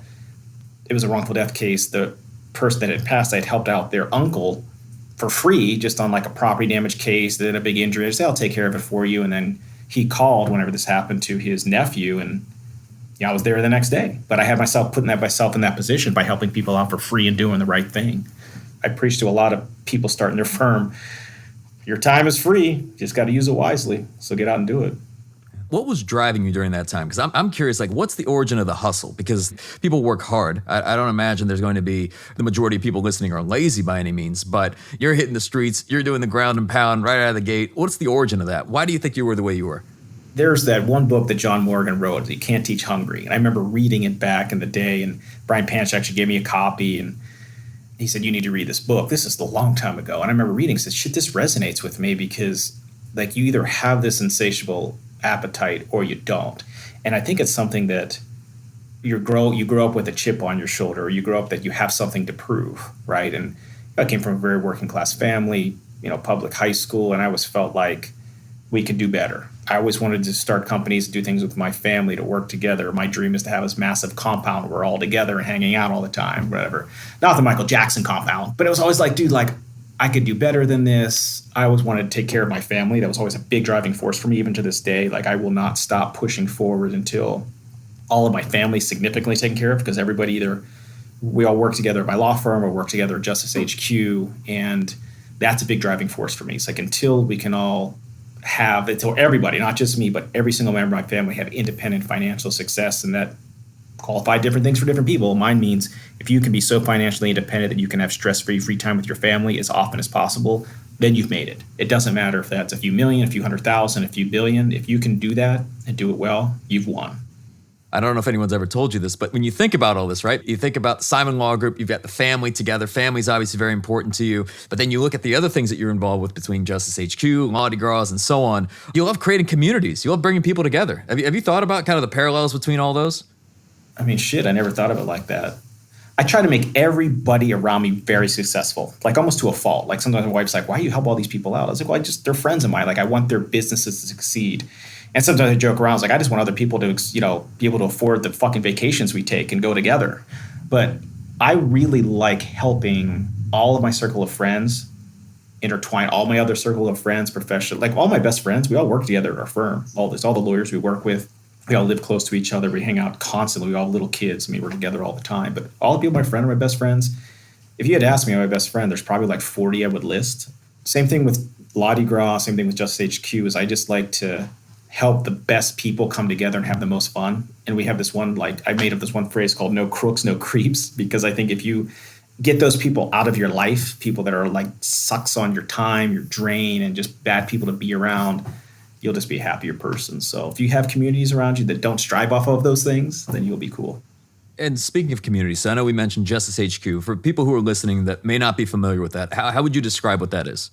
So Justice HQ is a community, it's a membership based, so you have to be attorneys that are approved to come in. So everybody's an attorney, everybody's a consumer based attorney in some form or fashion, and their membership comes with their office based solution. So all of our office spaces have 24/7 access to it.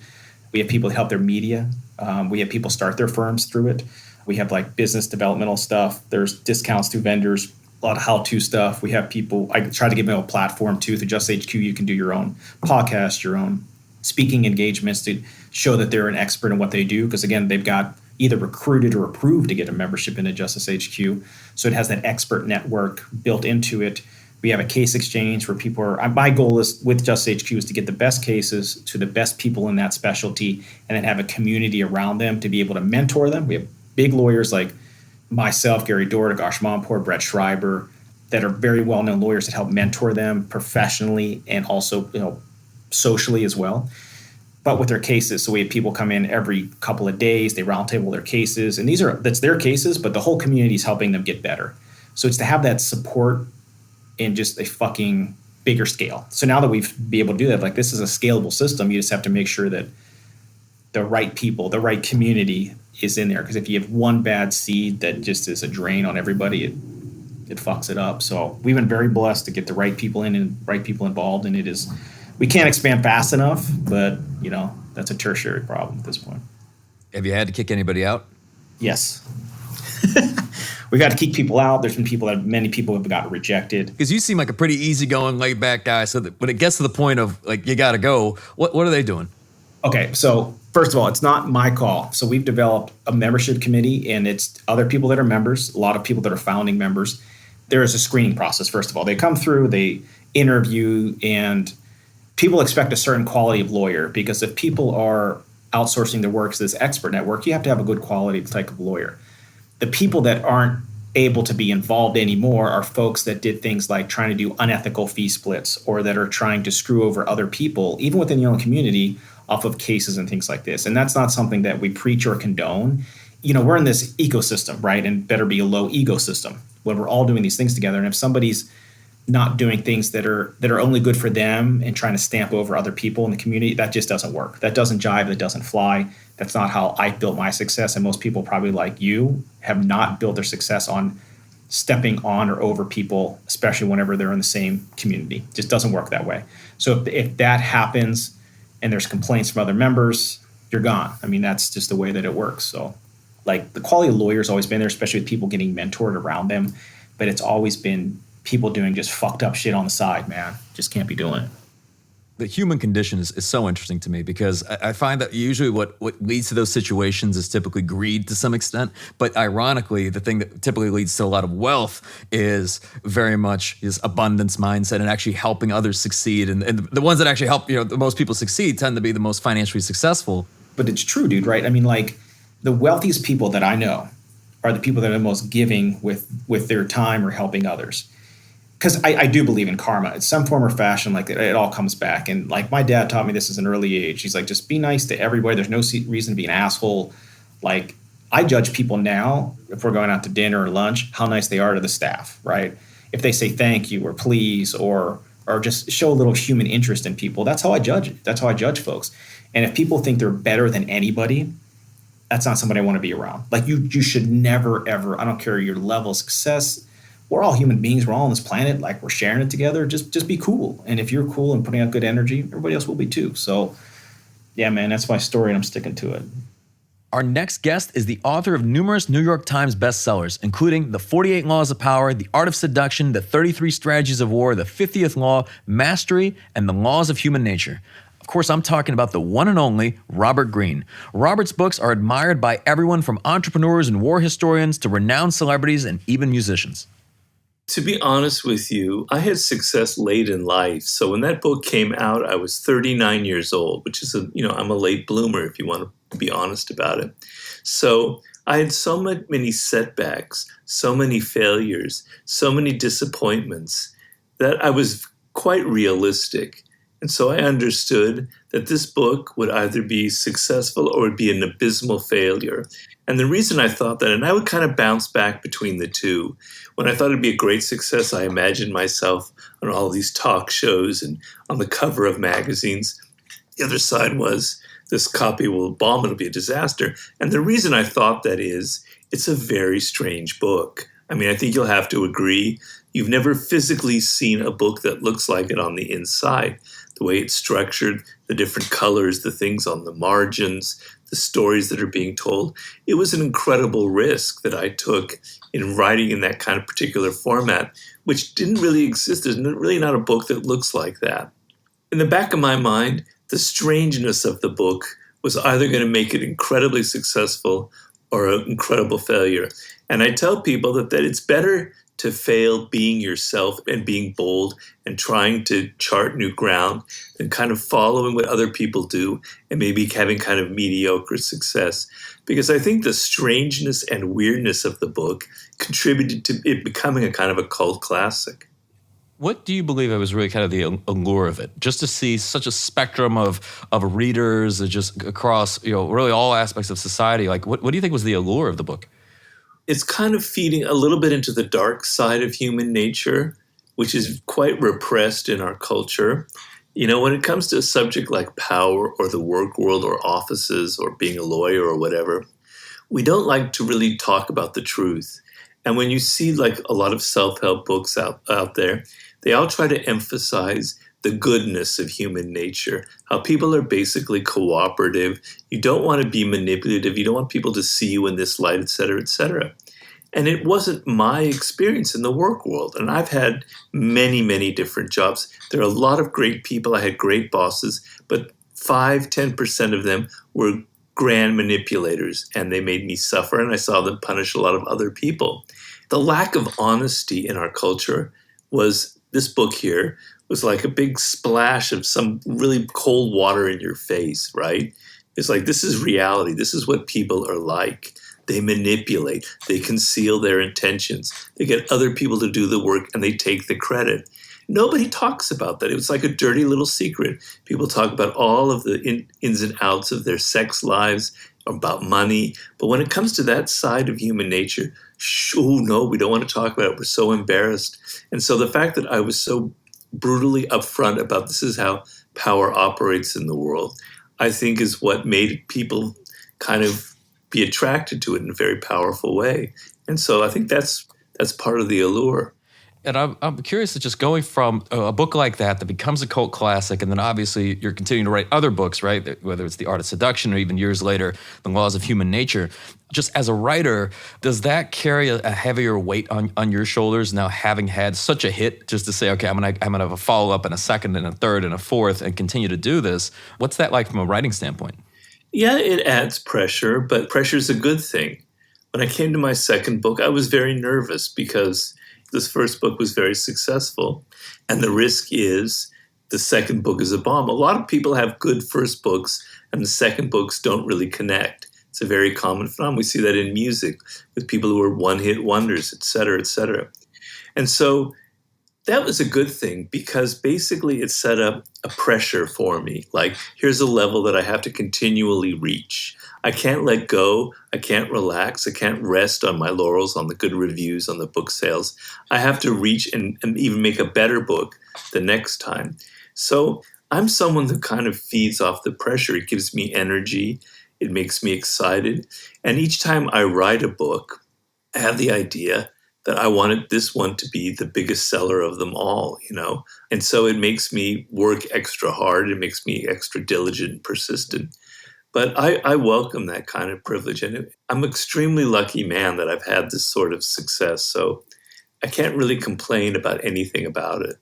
Speaking of pressure, I'm curious, what was your experience like working with 50 Cent and collaborating on the 50th Law?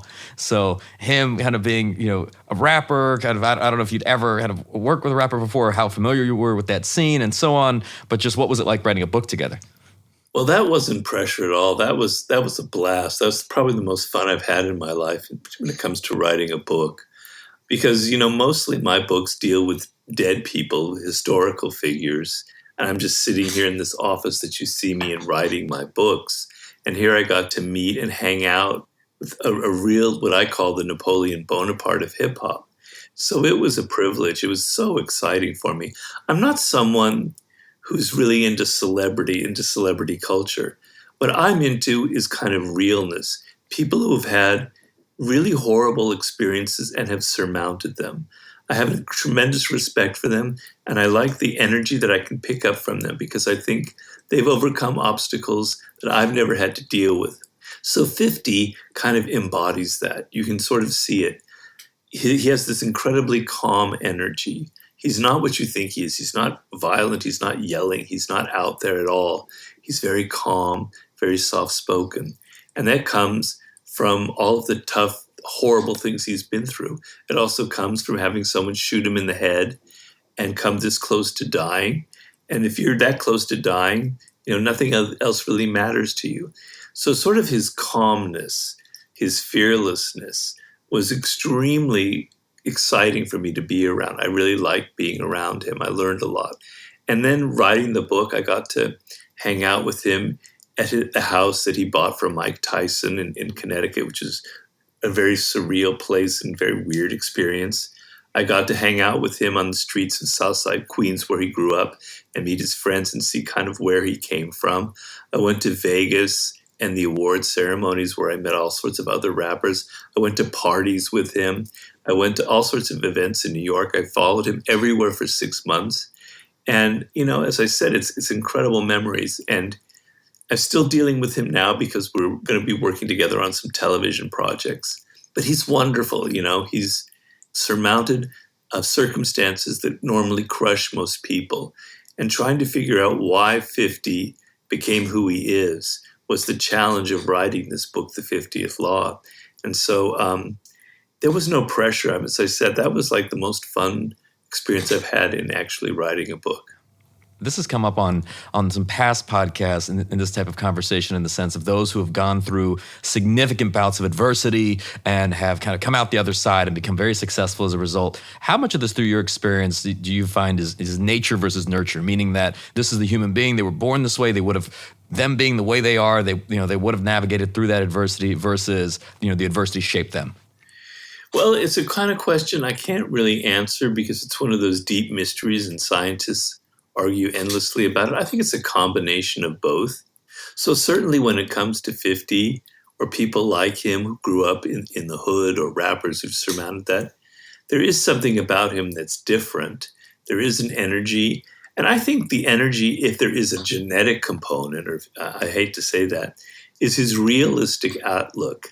He's not someone who wants to get high all the time and just live a kind of in his fantasy world and imagine having money. He's extremely realistic when he looks at the world. And I think actually he got that from his mother, to be honest with you, because his mother was a drug dealer, a hustler who was killed, murdered when he was, I believe, 9 years old. She had that kind of hardcore mentality. And I think he got that from her, whether that's nurture or nature, I don't know. But then, he arrived at a key moment in his life after he got shot in the head. And he had already had a record that he'd put together called Power of the Dollar. I think maybe his best record of all, incredible record. I think it was Columbia, the record label. And the second he got shot, they canceled the album. They withdrew it. It's never been put out since, right? And that was a moment where most people would be crushed. My career's over. My music career's over. There are no avenues for me, right? What am I going to do? If a record label won't pick up that album, all of the record labels are going to blacklist me. In that turning point, he became extremely angry and energized, and he decided he was going to prove them wrong. He was going to make them eat dust, as I like to say. And what he did was he went on this insane mixtape campaign where he went directly to the people. He brought his music directly to them. It was so hard-hitting that people really, really loved it. It was such a phenomenal success that Eminem heard the music and go, we got to sign this guy here. Let's get him over to Interscope.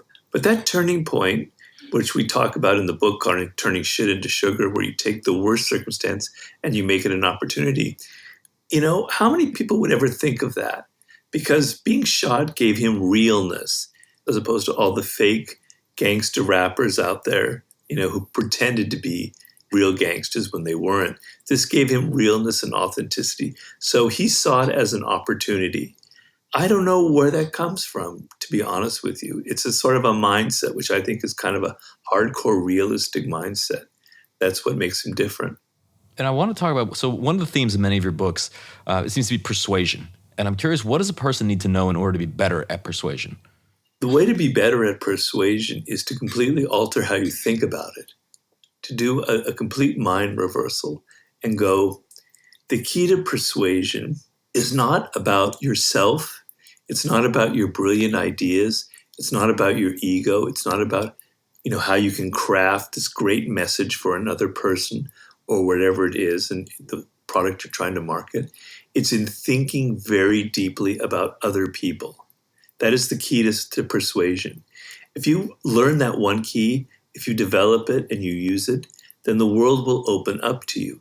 But it's not so easy because we're all self-absorbed, as I say, in the laws of human nature.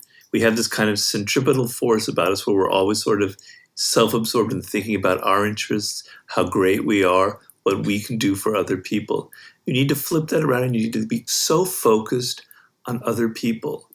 And that means you have to listen to them to a different degree. You have to get inside their spirit, their mindset, what they're missing in this world. You have to enter their spirit, which is one of the chapters in The Art of Seduction. You have to understand what their hurts were, what has wounded them in the past, and what they need and what they're missing.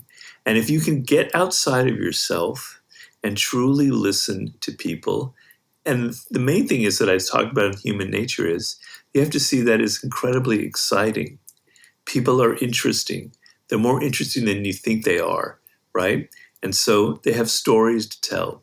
And so that energy that you have, where you're focused on them, you're getting inside their mind, people pick that up, first of all, and it's very seductive and very powerful.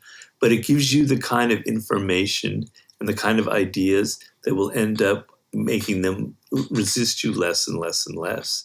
So just get out of yourself and stop thinking about how brilliant you are, about how great your ideas are, and just get inside the people you're trying to persuade. And what's kind of the line between persuasion and manipulation? Is it really come down to the intent behind it, or do you find there's some different reasoning behind it? Back in the days when I wrote the 48 Laws of Power, it was my belief that it doesn't really matter. So every kind of form of persuasion is, in essence, a sort of a manipulation, right? Because if you went out there in the social world or in a case in law where you're trying to argue a particular case, and you just said what you wanted to say, if you just expressed your feelings, it wouldn't have any effect, right? But you learn, oh, no, I've got to craft my message. I have to be strategic with it, right? Or tactical. I think it's more strategic than tactical. I have to learn how to craft my message, what my audience wants to hear. Okay, well, that's a manipulation. Let's just call it what it is. Sometimes the acts of persuasion are for dark and evil purposes. That's for sure. Sometimes they're not. Sometimes they're for good purposes. Maybe you have a great book you're trying to sell people or a product, and so your marketing scheme is a manipulation, but it's for good in the end, etc. Even Mahatma Gandhi was a manipulator in his ways of using the English press to gain sympathy for the cause of India, East India, and for their independence. So get over this idea that there's some kind of purity in this world, that I can be a pure person, that I can persuade without ever having to be manipulative, because that's wrong. It's the nature of the game. You know, as we're talking about, I guess, mastering social intelligence, you know, a lot of what's shared in the laws of human nature. I think if the reader is a politician or a public figure and they're reading about the importance of mastering social intelligence, they say, okay, I understand the utility of this right out of the gate. But what about everybody else, right? Business leaders, parents, and so on. I have a hard time understanding why anybody would think that. We're a social animal. If you understand anything about evolution and about where we came from, we are the premier social animal on the planet, although some people consider ants to be the premier social animal, but we're high among them, right? Everything we do is social. You're not really an individual. You, Michael Mogul, are not really Michael Mogul. You're a conglomerate of your parents, of their ideas, of their genetics. All of your thoughts come from language, which come from English, which comes from Old English, which comes from Latin, back. You are a mix of history, right? You are not an individual. You're a social being. So nobody can gain power in this world or be successful or gain anything that they want without understanding the social game. Just take being a parent, for instance. You have a 3-year-old. Okay, you know how children can be extremely difficult to manage. They haven't been socialized yet. They have their wants, their needs, their desires. They're very powerful. They're very willful. And I hate to say it, they can be manipulative. They know how to pour on the sweetness when they want something, et cetera, et cetera. Well, if you're a parent, you have to understand their psychology, their mindset, how different it is from yours in order to be able to get them to stop some of the behavior that you don't like and to become more of what you want them to become, or just to even accept them as they are. But you have to be very subtle with your psychology. So if you're a parent that doesn't even want to think about that, you're going to have problems, I believe. If you're a business person and you're not outer direct, you're not thinking about people, you won't know how to connect to an audience. You won't know how to create a product that will have mass appeal. Okay? I mean, even athletes, and I've consulted with some very successful athletes where it seems to be all about the individual, NBA players, et cetera. They have to deal with the social dynamic on a very powerful front. Here are 14, 15 men or women in a very competitive environment, where everyone has their ego. You've got the coach. You've got all these pressures on you. You have to be a master at the social game. You have to understand how to get along with others, how to get along with your coach, etc. There's not a human being on the planet that doesn't need this kind of information, I'm sorry to say. Next up, we're revisiting my conversation with Ben Crump, who's represented the victims of many of the most high-profile lawsuits in modern history, including Breonna Taylor and George Floyd, As a result of his notoriety, influence, and impact, Ben has earned a spot on the Time 100, Time Magazine's annual list of the top 100 most influential people on the planet, and was recently featured in the Netflix documentary Civil.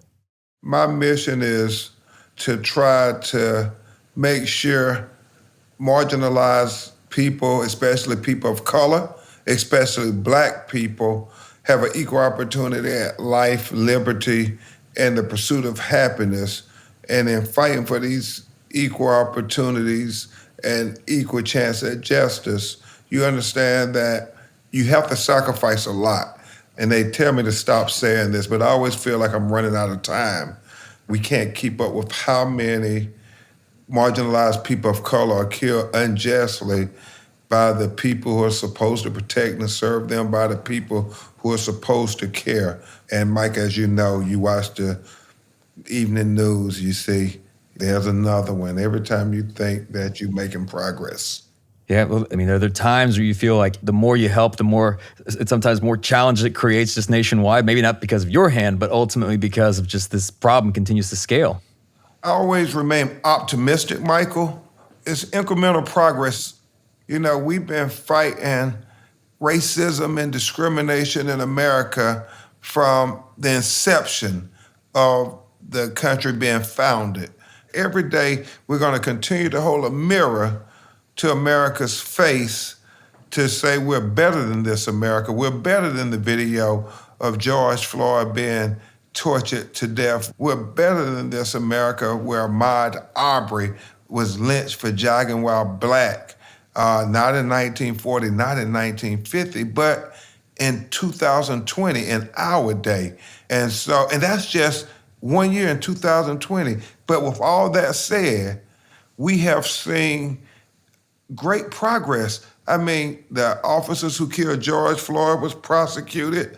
The officers who killed Ahmaud Arbery was prosecuted. Normally, there's no accountability when they kill Black people unjustly, as long as, you know, the Supreme Court and everybody else says, well, qualified immunity, you don't get civil justice, and then because of Section 242, you don't get any criminal accountability. So it's almost as if the Black life didn't matter at all. And that's why we fight to say Black lives do matter, because, you know, when you look at the reality of our justice system, it doesn't based on the outcomes. And I'll ask this, well, it's probably a simple question, maybe a complex answer, but just through all your experience, what do you believe is the root of the issue? Like, where does it really begin? It is a simple question, but a complex answer. We have to make America believe in the Declaration of Independence. When I'm picking a jury in a courtroom, I literally go one by one and I tell the jury, I know that you can recite the Declaration of Independence, but do you really believe it when you say we hold these truths to be self-evident that all men are created equally, that they're endowed by their Creator with certain inalienable rights, that amongst them are life, liberty, and the pursuit of happiness? And I would ask them, and I would say, you know, do you believe it? And then the other side would object, and the judge would say, well, move on, Attorney Crump. And I say, no, well, Judge, if they won't agree that this Black person who was killed unjustly has the same equal rights as the white police officer or Black police officer or Hispanic police officer who killed them, then this case is lost before we began. And I make a big deal about it because really we don't have a chance if they won't see these Black people as equal to these white people in most of the instances. And that's why you see this happening over and over again. And it's not just with police, because police are the low people on the pole. It is the criminal justice system itself. Worse than how they killed Trayvon Martin, worse than how they killed Michael Brown and Ferguson when we were talking about hands up, don't shoot. Worse than how they killed 12-year-old Tamir Rice in Cleveland on the playground. Worse than how they killed Eric Gardner. I mean, the list can go on, but worse than how they killed George Floyd, Breonna Taylor, Ahmaud Arbery, is how they kill young people of color, especially black people, in every city, in every state, in every courtroom, every day in America with these trumped up felony convictions based on bias, racism, and discrimination. You can have little white boys and girls who have similar fact patterns to little black boys and girls. And you don't take Ben Crump's word for it. Go sit in the back of any courtroom in America and you just watch how the young white people get a slap on the wrist. But then you have the young black people never get the benefit of the doubt, the benefit of consideration, the benefit of possibility. They're taken over to the corner of the courtroom, they're fingerprinted, and they are handcuffed and charged with a trumped up felony conviction. It's so bad, Michael, that in my home state of Florida and states like Tennessee and many of the other states around the country, they say 1 out of every 5 black men will be a convicted felon. And they say if that trend continues in the next 25 years, every 1 out of 3 black men in America will be a convicted felon. I want you to imagine that you are a parent of a black son. And I want you to imagine that you have a black male nephew. And I want you to imagine that you have a black male cousin. And I want you to imagine that these 3 little black boys are around the age of 6, 7, 8 years old. And in your mind's eye, just imagine them at play like most children do.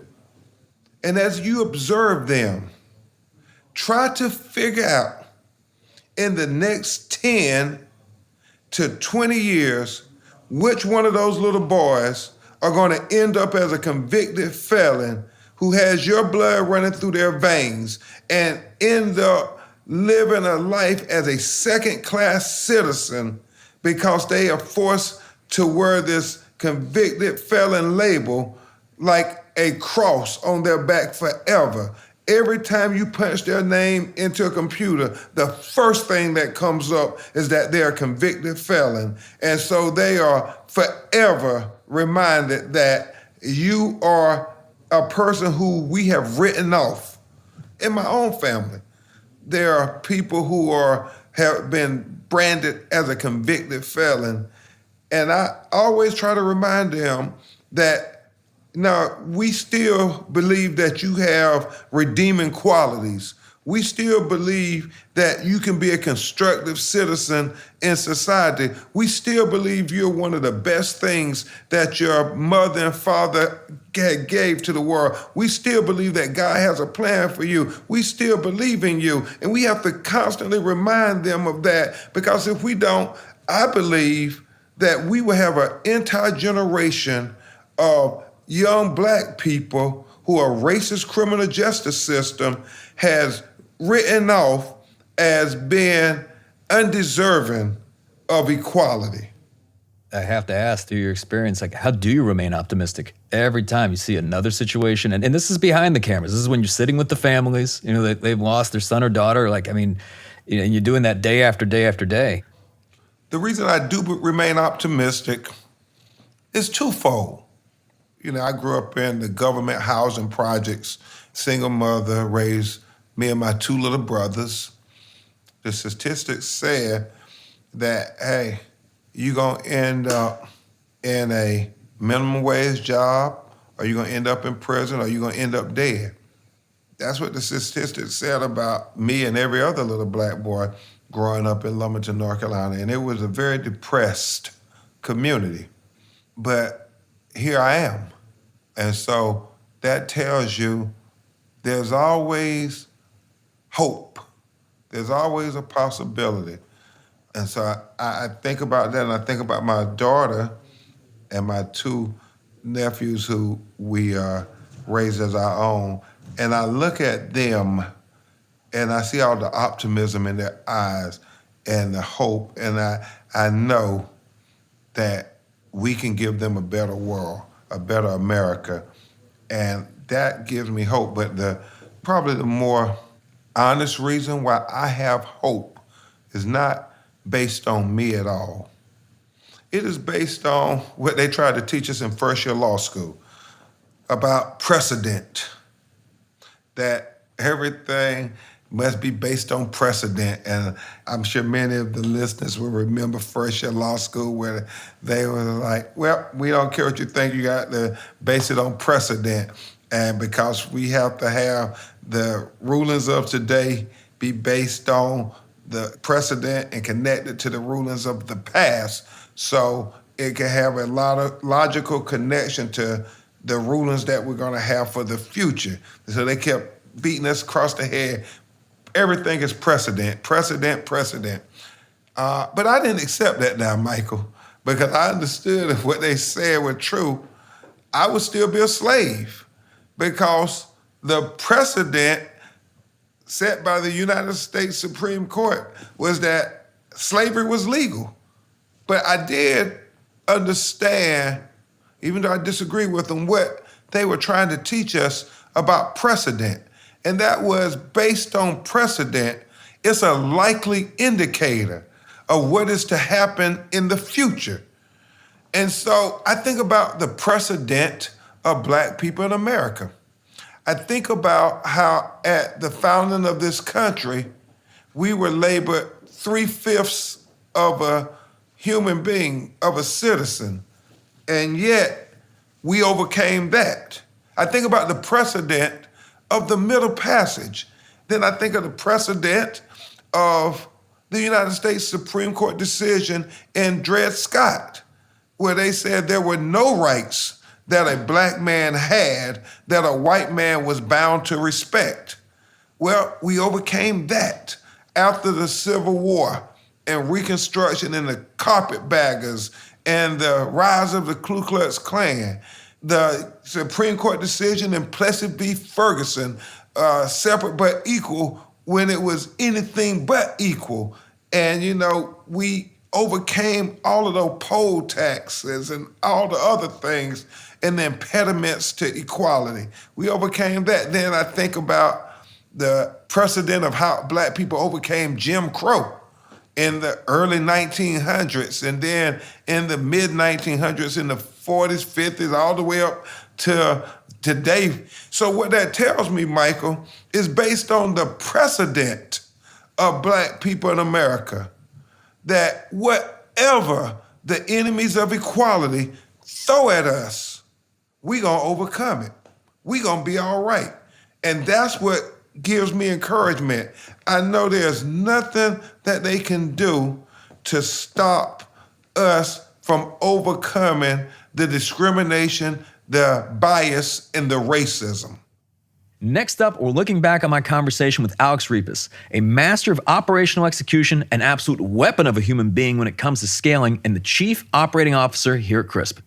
What really attracted me was overall the fact that you guys have these enormous goals and ambition, right? Like, you aren't a company or people that settle for anything less than.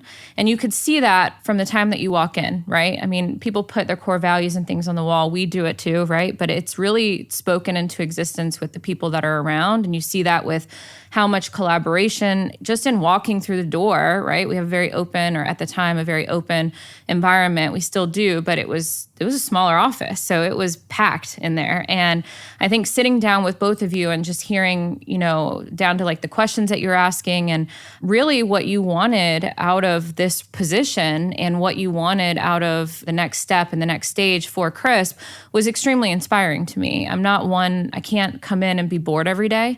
I've interviewed for Fortune 500 companies and gotten offers, and it was very humbling and amazing. But I think what drives me and what really motivates me here every day, and what I saw in the interview process, was the amount of autonomy and requisite autonomy that both you and Jessica were willing to give me to kind of create something really special here at Crisp and really transform it. It was a younger organization, and you both were really looking to kind of grow it up. And so that was super exciting to me, because I want to have I like to have a little bit of control. I think you know that by now, right? Like we both like to have that. And so we want to make it really amazing. And I think both of us also aligned on so many different levels, both personally, professionally, everything, spiritually, politically. We just, those things are very important when you have to work with someone probably more than see your spouse. So that was, I think, the main thing. So when you started, you originally came in director of operations, and then relatively quickly were promoted to our chief operating officer. How would you describe the difference between the two? Sure. I think that it's different for every organization. I think for Crisp, however, a true director of ops here at Crisp is really over our client-facing teams, and it's really aligning those client-facing teams to deliver white glove service at all times, right? And so, whereas the chief operating officer in the position that I'm in is really taking every single department, every single role here, and making it aligned to each other, and then obviously scaling it for growth.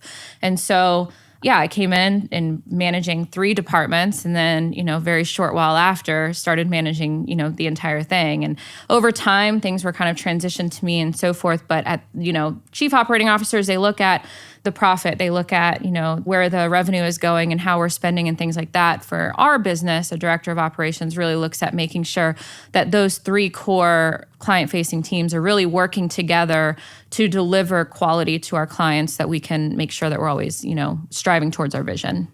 And I want to dig in on a few different topics, because particularly with people, because I think that's obviously the most important aspect of any business. Yeah. Really starting off with hiring. And I know obviously having a background in staffing, and we've got, kind of known for our hiring process and our hiring funnel is something we take seriously. We've even gone as far as like building out an entire hiring team in-house. Where do you feel most business owners go wrong when it comes to hiring?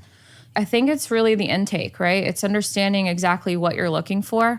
And I think that requires a true intake process of, what is this person that you're hiring for going to do? What is this person going to be responsible for? Who are they going to be accountable to? And what are they going to be accountable for? And so I think on the front end, and we've seen this here a few times, we're not perfect, right? But we'll come up with this crazy new role, and then we'll be like a weekend and we're like, wait, we got to backtrack. Like, what are we looking for here? And so I think having a really clear vision of what you want is extremely important. Then there's the operation piece of it, right? And that's really a lot of it, yes, is a numbers game. It's this, you have to treat recruiting as the same way that you treat sales. And it's not about how many people can you get through the door. It's really about how many impressions can you make on the outside world for those people to want to work here. And what can you do to make sure that you don't have to constantly source and reach out, but that they actively want to come to you. And I think that a lot of companies go wrong with that, and that they think, well, I've got this shiny building, and then I've got this, and that's the only thing I need, and I've got a great website, and so therefore they will come to me. It's a lot more than that. It's every reason and more of why I chose to work for Crisp. But yeah, building out a team, I mean, we talk a lot here about the type of person we also look for, which is hungry, humble, and smart, right? You want to make sure that their values and yours align, and that you are as transparent as humanly possible from the jump. And you don't always get it right, but you learn from every single hire that you make. So then moving on to accountability, because I know you mentioned this, obviously this is very important to us. Like, what are your thoughts on just like the approach towards accountability? And really, I think when we think about accountability, it's how do we ensure that everyone is doing what they're supposed to be doing, when they're supposed to be doing it, executing flawlessly. And at the end of the day, it's really execution. Yeah. So, but what are your thoughts on accountability? Where do most business owners go wrong? One of the biggest things that you and I always talk about too is making it as simple as humanly possible for somebody to do their job, right? So you get rid of the nuances of like data and things like that, and you make that automate as much as humanly possible. I think that accountability is something that is inherent within you though, right? I think that part of it is you wake up and you're accountable to, I wake up and I'm accountable to my husband and to my daughter to come in and make sure that I'm providing a really great life for both of them, likewise my husband to us. And, that we have a healthy household and that we have all of those things. So part of it is inherent within you. The other part of it is making sure that you're setting the right expectations from the beginning. You know, I meet with every single person that reports to me for almost daily for the first month that they start working here. Anybody that works with me will tell you, like, I'm extremely honest to a fault, really anybody in my life. And I will be as transparent as humanly possible. And I think that that really goes a long way in setting the expectations. And if you do that and you rinse and repeat that, you know, people tend to want to follow you and they want to do right by you and by the company and for themselves. And so I think that, you know, they really do strive to hit their targets and to do, you know, ask for help and do the right things so that they can execute flawlessly on the mission or the goal for that specific time frame. So I want to ask you about something. I'll see if this stays in the podcast. I remember when you interviewed and we sat down and we were talking about really our goals for the organization. You had told us at the time, over the next year, maybe the next 2 years, probably half of the team, we're going to have to top grade them and we're going to have to bring in new people. And I will say that, like, we were a good organization at the time. We had won, I don't know, Inc. 5,000 4 years in a row, best places to work. We were already an 8-figure business. I mean, it wasn't a slouch. And obviously we've doubled since then. But why was that kind of something you said? What was the thought process behind that? I think it's very common for young organizations to hire entry-level individuals, right? Because that at the time, and not to be rude or insensitive to you or to Jessica or to the business, that's what you can afford at the time. Over time, though, and as you grow and scale, you need true subject matter experts, right? At the time, we had never hired, you know, certain roles to have 5 to 10 years of experience that could teach other people in the department. You were the teacher for the entire organization, and that's not sustainable. And that's not something that I think you were willing to continue doing till the end of time. And so it's a huge investment. It can be extremely tumultuous, and at the same time, a lot of people will not understand it, right? And so you take a little bit of a beating for a little bit, and then over time, you end up with a really, really amazing team with a variety of different skill sets, a variety and years of experience, where you're able to really grow everyone in the room. And so, and it did end up happening. Yeah, absolutely. So then, and then on that note, something that I think that has really always impressed me about you, and I think is amazing, is that when we've had to part ways with certain team members, in most cases, they're leaving with by giving you a hug. Like, how do you do this? You know, I think you have to remember that that is the most difficult part of the job. It is not fun. There are those days that I have it and I don't emote. I'm not a big emotions person. I have a huge pit in my stomach. I get very much so a lot of anxiety when you're letting someone go. You're affecting their life, right? And their family's life. But at the same time, I think when you're transparent throughout the process as to how their performance has been and what's going on, you know, they tend to walk away with a little bit more respect for you than they would if you just let them go without any type of explanation or, you know, without anything along the way. And so it is very important for me to let them know that we are here for them. You know, we've helped out plenty of people, you yourself have, of finding new positions or connecting them with other people. Just because they're not the right fit at Crisp does not mean that they can't go and do the same job or be the right fit at another company. And so I think that that's really important, is that you still show the value that they have added here, even if it was for a short time or whatever it may be. Now, I want to talk about vision to execution, because I think this is where a lot of law firm owners really struggle, particularly because you find that a lot of owners, auto entrepreneurs, they tend to be like the visionary, where they have a lot of ideas and a lot of things that they want to do, and they get really excited, and then they really don't have a way of moving those ideas forward, like within their organization. And we kind of have the dynamic of like the visionary, the integrator. Like, what would you say is kind of like our process for execution? Or I come to you, I have an idea. How do we move things forward? Because we don't do everything. We obviously. don't know. That's a great question. I think that we really try to pinpoint the focus areas, right? So every quarter we meet, we go over what our targets are, and that's really where a lot of the new things do come into play. Now, as most CEOs, and as you will rightfully do it, you tend to throw a wrench in things halfway through the quarter, and you're like, Alex, I want to do this. It's going to be great. In most cases, we find a way to make it work. We reallocate resources. We kind of have to move things around. But I think that doesn't go without a lot of planning. And so I will often ask for a little bit of grace. No, Michael, it cannot happen today. Give me until Tuesday, Wednesday, Thursday, whatever the date is, to come up with a plan to make sure that not only the targets that we had set for this quarter happen, but that we can also fit this in as well. Then there are times where I have to look at you and I have to say, it's not a this month scenario, it's not a this quarter, it's next quarter or the quarter after that. You're the type of person where a shiny new system comes out and you're like, oh, I want to try it. This looks cool. Everybody's saying it's awesome. And I have to kind of remind you of what we have going on. Hey, Michael, we have a summit. It's with 5,000 attorneys coming.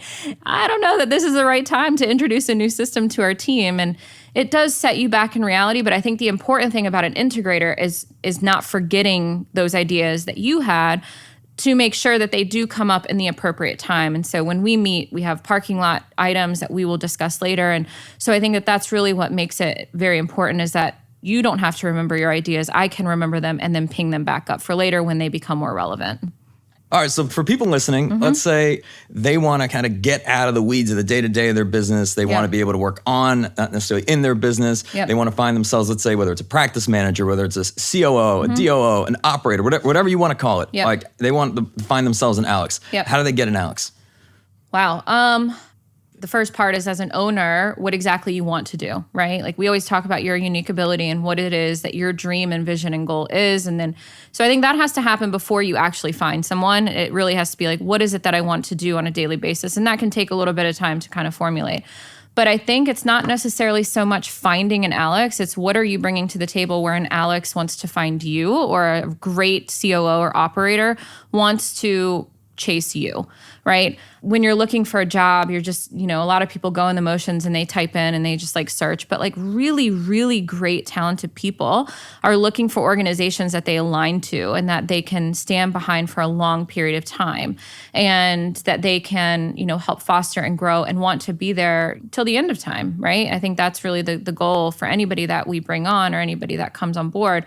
But I think it's really more so about how you're branded and what you stand for, and like what you're putting out there to the universe that makes you attractive, more so than what attracts this person, or why this person would want to come here or so forth.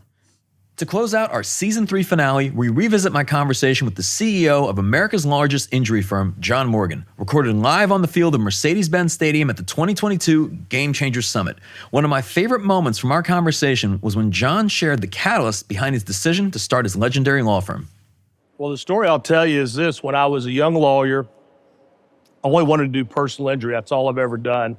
I got a job in a personal injury firm, and I was doing very well. I was really, really good at getting business. I lived in union halls and union dive bars, which is also one of my specialties. And I was bringing in lots and lots and lots of business. So at the 2.5-year point, they came to me to review me for the next year. And they gave me my review. And when they gave me my review, I was not happy. They were here and I was thinking there. And so what I would tell you all is these moments come to everybody, and it's like a fork in the road. And all of us have these forks in the road. So that day they told me what they thought I was worth. They told me, and I told them what I thought I was worth.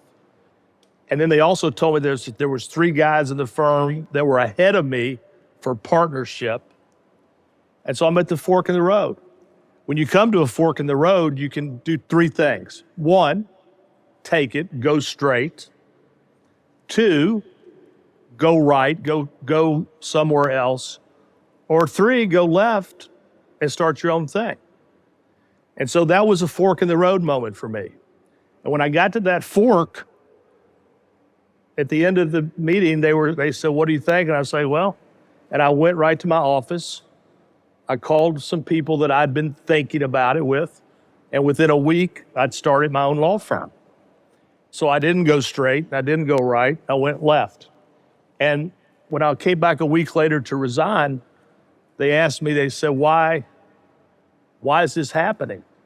And I told them, I said, look, I told you what I thought I was worth. You told me what you thought I was worth. For me to stay makes me one of the greatest BS artists in the world. And by the way, if I got to wait to be a partner after these three guys, I'm just not going to wait. And so what I would say to everybody here, you may be at a fork in the road right now. You might be at a place that's a dead end. Because when I looked straight ahead at that firm, I didn't see opportunity. I saw a dead end. And so what I would tell everybody here today, and you know if it's dead end. We all know. You know. Sometimes we don't want to admit it.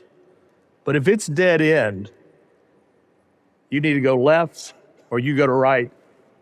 But if you go straight, you're going nowhere fast. So how do you handle this in your firm? Because I imagine you've got some stars, some really high performers. I imagine they'd come to you in a similar situation. How do you approach that? Well, I have some partners. There's two ways to handle people: partnership points or just money. And both work. The only people that I want to give partnership points to is some person who's going to continue to enlarge the pie, to make the pie bigger. But then you have performers who I give them benchmarks, and every time you hit a benchmark, you get paid. The one thing at Morgan & Morgan is there's no such thing as a discretionary bonus. You do what you do, and then you turn in your worksheet and you get paid.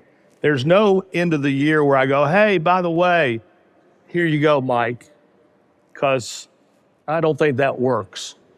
And the firm can have a bad year and you had a good year and you don't get a good bonus. So all of our people, they know with certainty, and they get paid every single month. We don't wait to the end of the year to come in and go, hey, here's $100,000, here's $1 million. They can build that million in the year, and as the year goes on, their bonuses go up. I think that has been my approach. Something that may not be obvious that you share with me is that even with 1,000 lawyers, you mentioned that today you have primarily non-lawyers running the firm. What was the thought behind that? I guess what kind of led to that decision? Well, I had a dinner one time with the firm Simmons. They do asbestos work. And we had a dinner. They came to Orlando to meet me, but they had a whole team from the Simmons law firm, but very few of them were lawyers.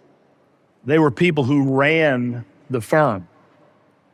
And I was intrigued by that. I spent more time talking about their structure than about mesothelioma. And I said, you know what? All these law firms believe that we have to have a lawyer as the manager or the co-manager. And why is that? And so after that dinner, and as I've progressed, I would say that the top part of my team that runs my business are all non-lawyers. And as we move more and more into technology, I mean, I've got a lot of people, a lot of non-lawyers making 7-figure salaries that I've hired from Google and Shave Club and national advertising agencies, call centers. So the people who actually run my firm, very few lawyers and mostly people with very specific skill sets. I don't know the intricacies of a call center, but Angie does. And Angie has 200 people in El Salvador answering the phone. She's got 600 people in Orlando answering the phone. And that's what she does. She teaches me. So you got to just realize that just because you're a lawyer and it's a law firm doesn't mean that the business side has to be run by lawyers who, in many cases, are not good business people and have other things to do. The people, the non-lawyers that work for us, they have one job, and that's what they do every day. And what do you think is the greatest threat to lawyers and law firm owners these days? Is it competition? Is it technology? Well, the greatest threat to law firms, it's 3 things, but actually one other thing. It's technology, It's regulation, tort reform, and it's competition.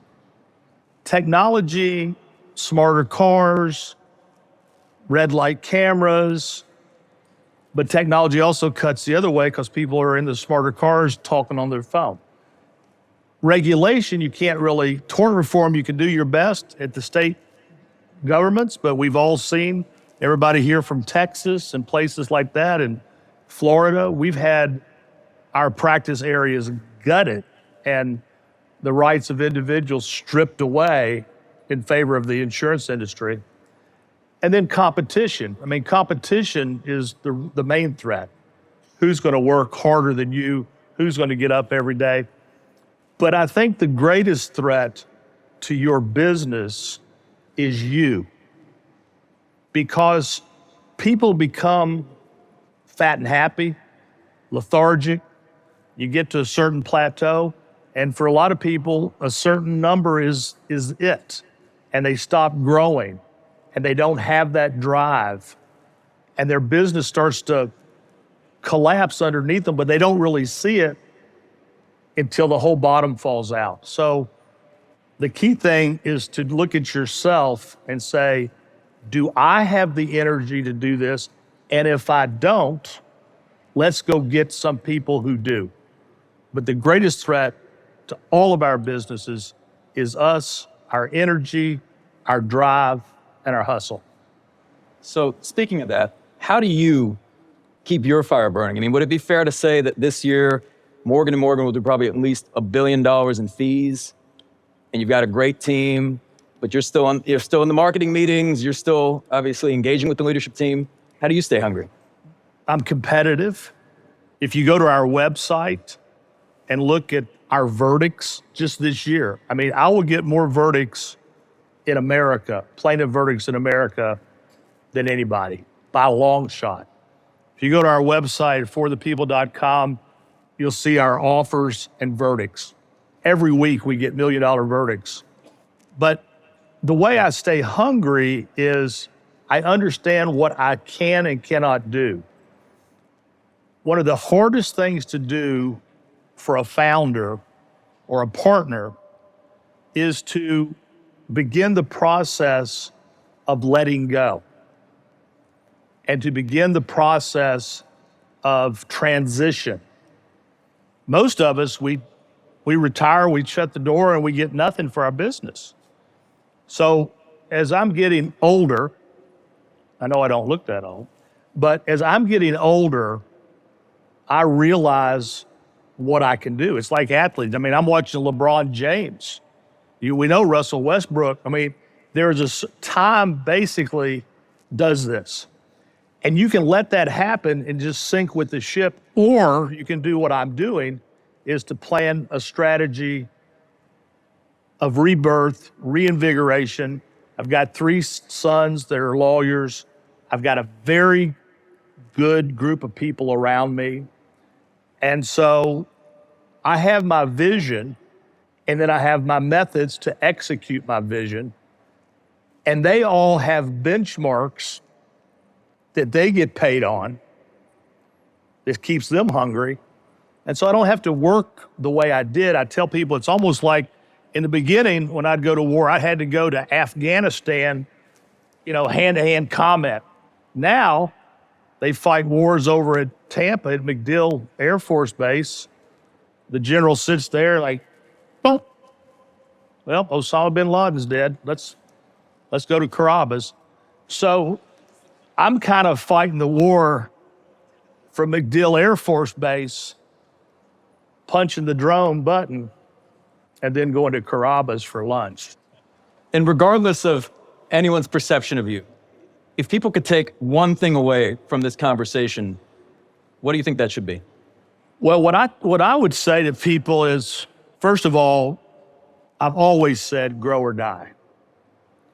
And people always, what does that mean, grow or die? I believe that Joe Biden says if you're not going up, you're going down. That's another way of saying it. So I've always had as a mantra, grow or die. And a lot of times we think we're growing to get more, but sometimes we're growing just to stay in the same place. And years ago, I had a big nursing home practice. It was 25% of all of my fees. And then all of a sudden, tort reform came in and wiped it out overnight. And I was just growing to stay where I was. Sometimes you're growing not to go here, you're growing just to stay where you are. Grow or die is the thought about, trying to be number one, which is hard. That's why I love Nick Saban so much. That's why I love Tom Brady so much. Anybody that can win and then stay on top. So grow or die would be one. And then I would just say, personally, is this. Do what you say you're going to do. Do what you, just very simple. I've never been sued. I've never sued anybody. I've walked away from relationships where other people were suing other people for money. And what I decided when that happened to me is I just said, you know what? And those people sued and won the money. I didn't get it, but I said, you know what? I would rather just go do my own thing. Litigation is stressful enough. If you're in it yourself, that's really negative energy that takes an inordinate amount of time. So I would just say two things. Do what you say you're going to do. A handshake should be a contract. Show up on time. Doesn't cost anything to be on time. And then as I say to everybody when they'll come in and say, do we still have a deal? I say, a deal's a deal. And by that, do what you say you're going to do. I want to give a huge thank you to every single guest who's joined me on this season of the Game Changing Attorney Podcast. And I want to thank you, yes, you, for listening to this podcast and for your commitment to learning and growing as a leader. If you found this episode valuable, here are 3 free ways that I can help you grow your law firm. Number 1, download the first chapter of my book absolutely free at GameChangingAttorney.com. Number 2, you can shoot me a text at 404-531-7691 and I'll answer any question that you've got for me. And finally, number 3, if you can leave this podcast a 5-star review, it'll help us gain access to more influential thought leaders and bring their lessons learned here to you. For more information on this episode, see the show notes in your podcast app or visit GameChangingAttorney.com. And join us next season as the Game Changing Attorney Podcast returns in January with an incredible lineup of leaders and experts from the legal industry and beyond. We'll see you in a few weeks.